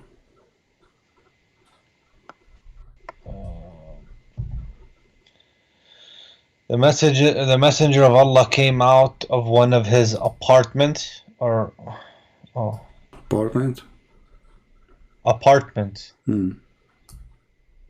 That's what it said. I heard Allah's messenger as saying, verily Allah granted eminence to Kinana from amongst the descendants of Ismail, and he granted eminence to the Quraysh amongst Kinana, and he granted eminence to Banu Hashim amongst the Quraysh, and he granted eminence from the tribe of Banu Hashim. All of them are kuffar. All those names are kuffar. So the descendants of Ismail is kuffar? Well, first of all, your prophet is not from Ishmael. Secondly, yeah, they are kuffar. Isn't it your prophet father is in hellfire? Is it the people of Quraysh he was fighting with them and they are, according to you, from Ishmael? You forgot? But he's granting eminence to them, the ones who are alive at the time that accepted Islam. My friend, those Ishmael was alive at the time. What this is what Islam? This is those those Quraysh, Banu Hashim. He said Banu Hashim. He did not say some of Banu Hashim. He said Banu Hashim, and he is the child of Banu Hashim. And most of them, they died before he was born. His father died before he was born. His uncle, who died after he became a prophet, long time after, he refused to accept Islam. So Muhammad, he should say to his uncle, go and bite the penis of your father. What does the word eminence mean? When he grant them, he chose them. They are chosen people. Okay, so it means fame or recognize. The kuffar. Okay, let me show you a different hadith so you can love more. Recognize superiority. Jihad. Those are the ones, CP, who are alive at the time with him. Jihad, I'm not insulting you, but you are a kid. Read carefully with me. This is a different hadith. Read carefully. I'm a kid? You are a kid. Oh, here we go. Kid. Okay, he says, Muhammad talking now. Al-Abbas came to a Messenger of Allah, and it is, as it is heard something. So the Prophet stood upon al-Mimbar, which means the high place to stand and talk. He said, who I am? They said, you are the Messenger of Allah. Upon you peace. He said, I am Muhammad, the son of Abdul Muttalib. Does it say that? Abdullah ibn Abdul Muttalib. Indeed, Allah created the creation, and He put me in the best group of them. He is proud. He's proud about his family. He is saying that the children of Abdul Muttalib are the best. But his father is a kafir. His uncles, all of them, they are kafir. And he is proud about them. And then he says, and he made them two groups. He put me in the best group, and he made them into two tribes, and he put me in the best tribe. Which tribe is that? Quraysh. All of them are kuffar.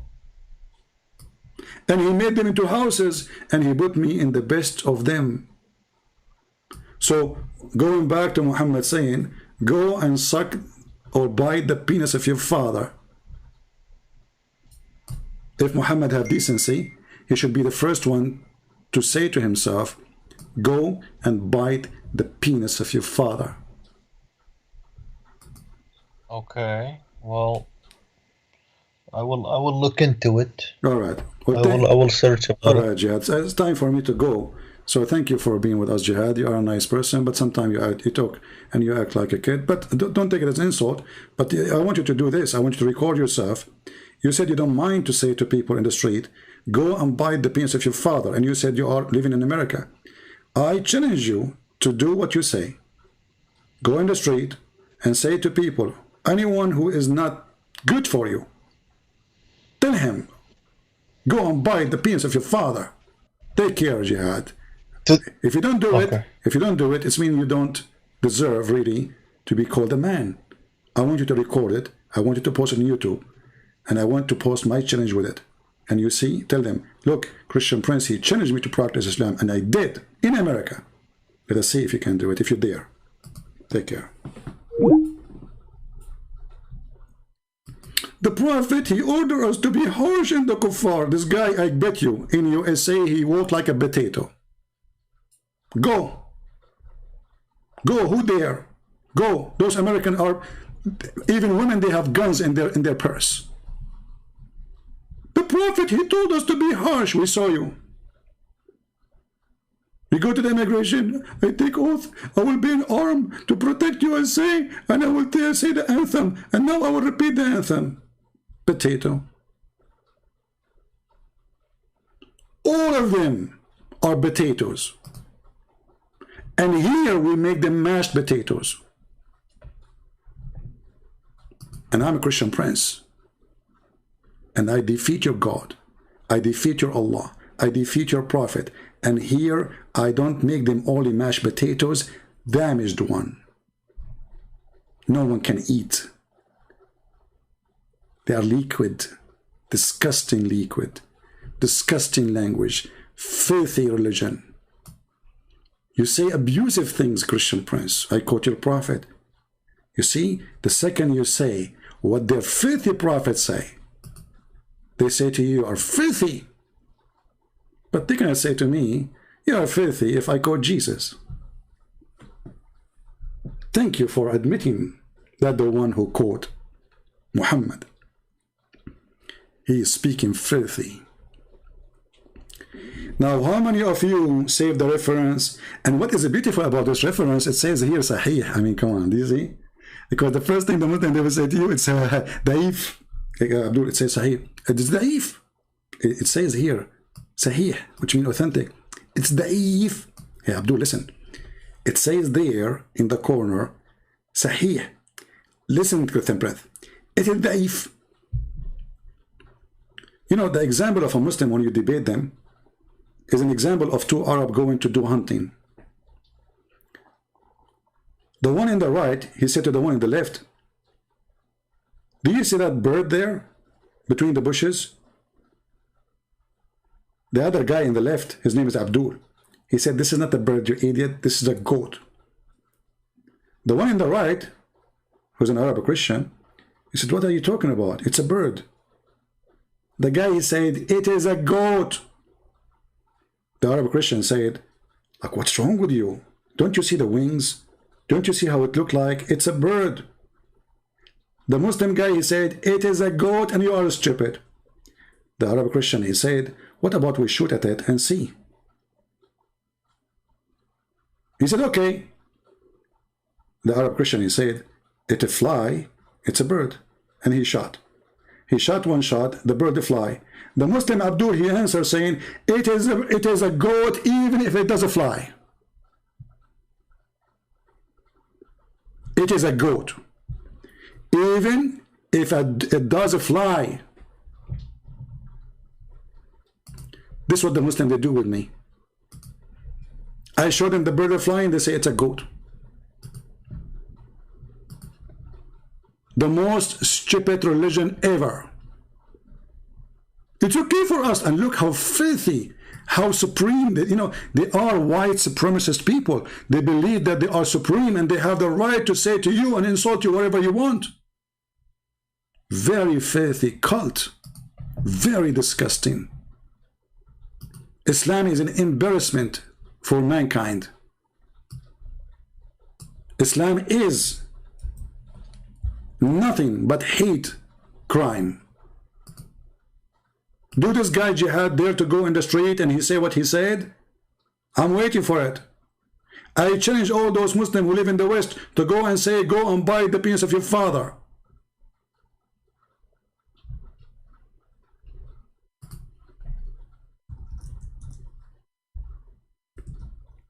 But anyway, the supremacists, they are suffering.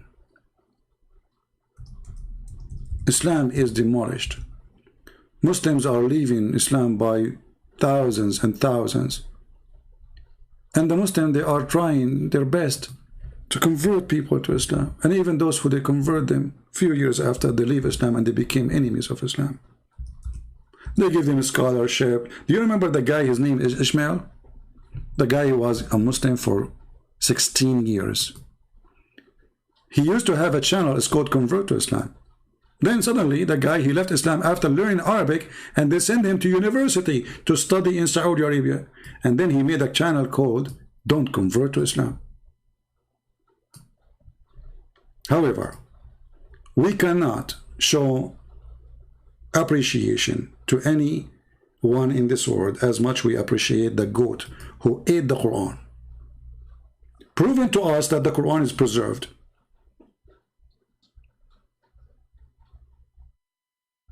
And what I find it very embarrassing, the goat ate the verses about the breastfeeding for adult, which make me suspect that the one who ate the verses is the Muhammadan, not the goat. Because listen, the Muslims, they say we memorize the Quran. Okay, the goat ate the Quran. She did not eat your memory. So who is the Muslim can recite for us the verses of breastfeeding for adult? Suckle me. Suddenly, all of them, they don't have it in the memory. Suddenly, nobody memorizes it. Not a single Abdul in the world, he can memorize the verse. Why? Because you are the one who ate it. You try to fix your religion. You are ashamed of your prophet. So you ate the Quran. It is not the goat, as the hadith says. Who is going to believe in this hadith? A goat entered the house of the prophet, the bedroom of the prophet when he's dead. Why? Nobody around him? What happened? The prophet of Allah, who have tens of thousands of fighters, nobody is guarding his room, and the goat, she go in the top of his bed, and she flip him in the bed, and she make him fall in the ground, and she move the pillow, because the book was under the pillow. And look, brother, the goat, she did not eat the whole Quran. She ate like certain pages. So she flipped the Quran by her tongue. She is so good in that. And then she found the verses of a breastfeeding for adult. And then she ate them. Look, look, she is after certain verses. Are you kidding me? It is not the goat who ate those verses. It is you Muslims. There's no way a goat will choose certain verses. The goat will eat the whole book. And she will still hungry. The whole Quran is nothing. It's a small, tiny book. You see, the Muslims, they say to you, why you don't memorize the Bible? Our index is bigger than your Quran 3 times. The index of the Bible. Who in the world want to believe such a story? All those stories are made up to defend the madness of this cult, the madness of Muhammad, who ordered women to give their breast, their boobs, to suck it. And his wife Aisha, she was practicing that. She was ordering her sisters and her nieces to give their breast to anyone want to meet her. And the second you say, suckle me, the Muslim, they say, saksa wal prayer, Christian prince. I'm quoting your prophet, you filthy. Don't quote Muhammad, because if you do, Muslims get angry. But who care? We are here to make you angry, so you can see the truth and to save you. And you know, after all what they say and after all what they do, please don't hate them. Don't fall into the trap of the devil Muhammad. If you hate them, you become like them. We Christians, we don't hate people. We hate lies. We hate the devil. We hate evil, but we believe Muslims are victims. Like this poor jihad, he's a victim. He is desperate trying to defend his cult. But I don't believe he's a bad person. He's a victim of the faith of Muhammad. He needs correction. And that's what we do here.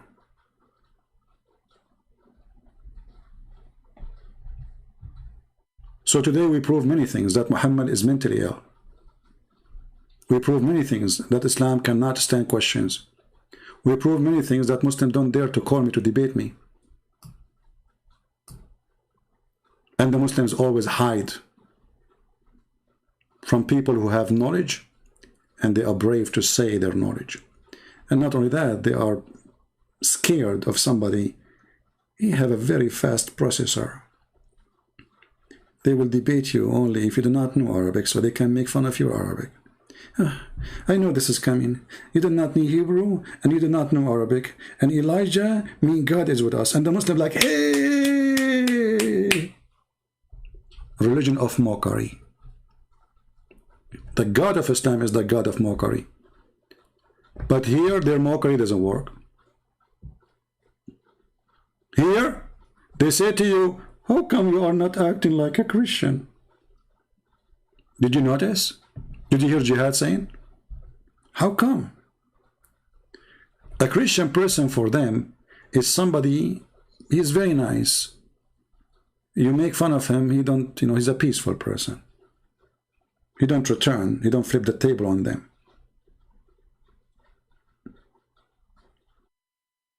He's not going to say your prophet is child molester. They made fun of you 24 hours, 7 days a week for the 14 centuries for being a Christian. The second you become like me, they say you are not a Christian no more.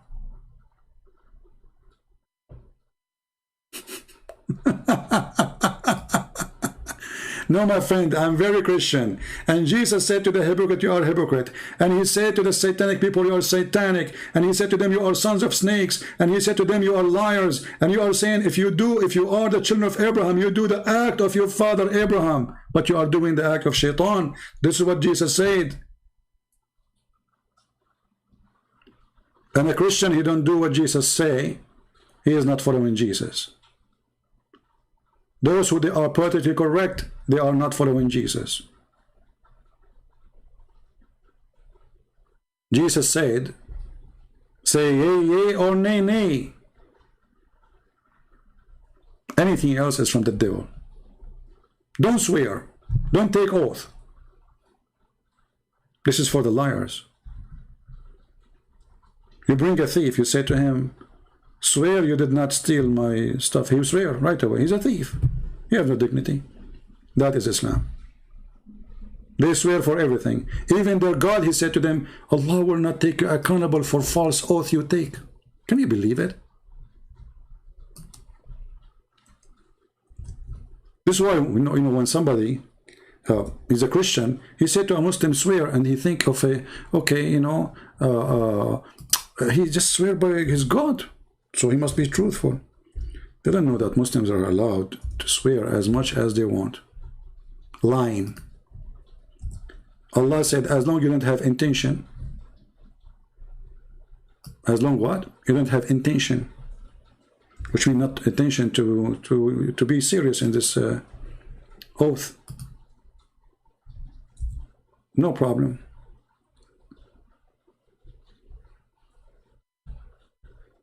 Allah, he will not take you accountable for your false oath.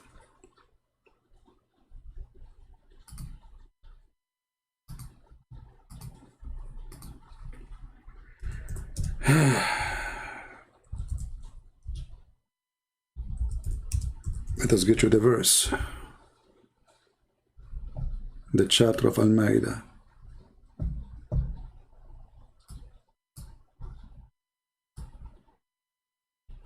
Actually, it exists in the Al-Baqarah too.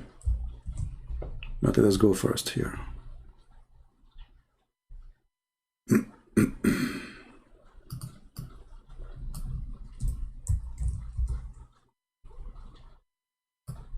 You can even exaggerate with your lies. It's okay. Allah does not take you to task for oath which you are made and intentionally. Which means you don't mean it. This is a translation saying that word. He only judge you by what in your heart. So a Muslim, he will say to you, I swear by Allah, this hadith is fabricated, but in his heart he knew it's true. He judge you, Allah, by your heart only. This is the garbage of Muhammad. This is what Islam is about. And you Christian, you better remember that. This religion is based on deception. This is one of my books called The Deception of Allah. Allah, He don't take you accountable for the lies you say, for the oath you take, for you are following the devil. In Christianity, this is a big sin to swear by God lying, and it's not accepted even to swear by God, because there is no need.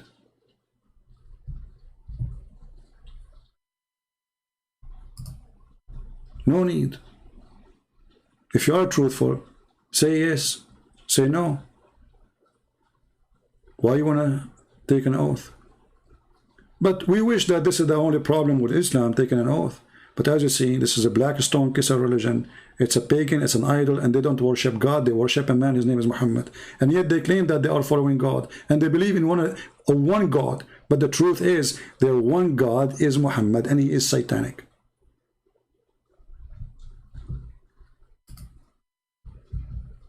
Don't forget to subscribe if you like what we do, and feel free to download my video immediately after we finish, but please don't reload right away. Wait 24 hours. And please, if you load my videos in your channel and you do editing for the video, don't forget to mention that this is not official channel of Christian Prince, and if you like to go and watch his channel live, you can go to Patreon. Just put some text in the screen in the video and some text in the info with the link for Patreon or for our link here in YouTube. So I want to say, guys, thank you for being here. I hope today we have a good time. And remember one thing: never, never, ever, ever bow down to the devil.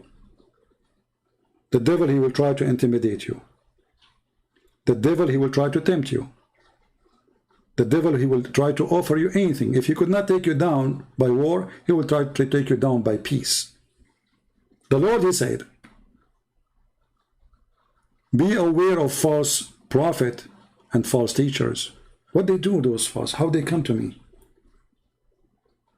Muhammad, he practiced both the sword and the clothes of a wolf, covered by feathers and color of sheep. He's a wolf.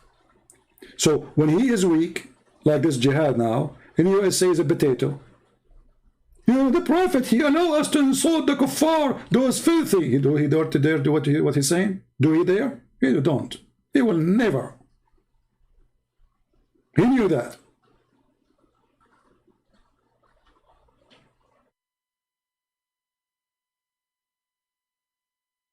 Don't bow down to the devil and say the truth as it is, for nothing can save this earth except the truth. Enough is enough with liars who keep saying Islam is peace. It is not. Islam is a religion of hate. Fight hatred.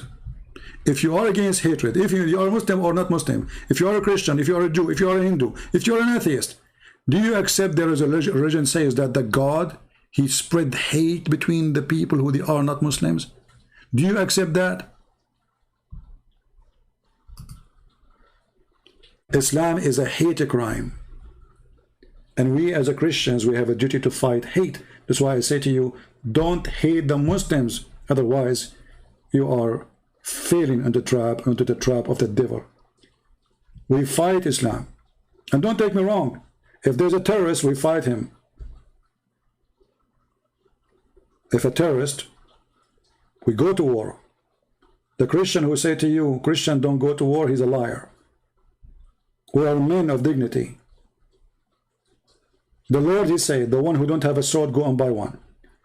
So we use the sword with terrorists. We use the sword with the criminals. We protect our family, but we will never go and assault somebody. He did nothing. We are not the same as Muhammad. We will not attack the neighbors to take the blondie girls as Muhammad did. If I see a Muslim being attacked, I will defend him unless he's a terrorist. If I see someone, she is a Muslim woman, and somebody attacking her for no reason, just because she's a Muslim, I'll protect her. Don't do what they do. Don't follow the devil. And this is my advice to you. Thank you all for being here. May the Lord bless you all. Christ is Lord. Islam is a joke. And Muhammad is a scam. And I cannot make it more clear than this. If a foolish man like Muhammad can fool you, how foolish are you? And remember always, Islam without lies dies. And this is our enemies. Lies. Thank you, and God bless you. Take care.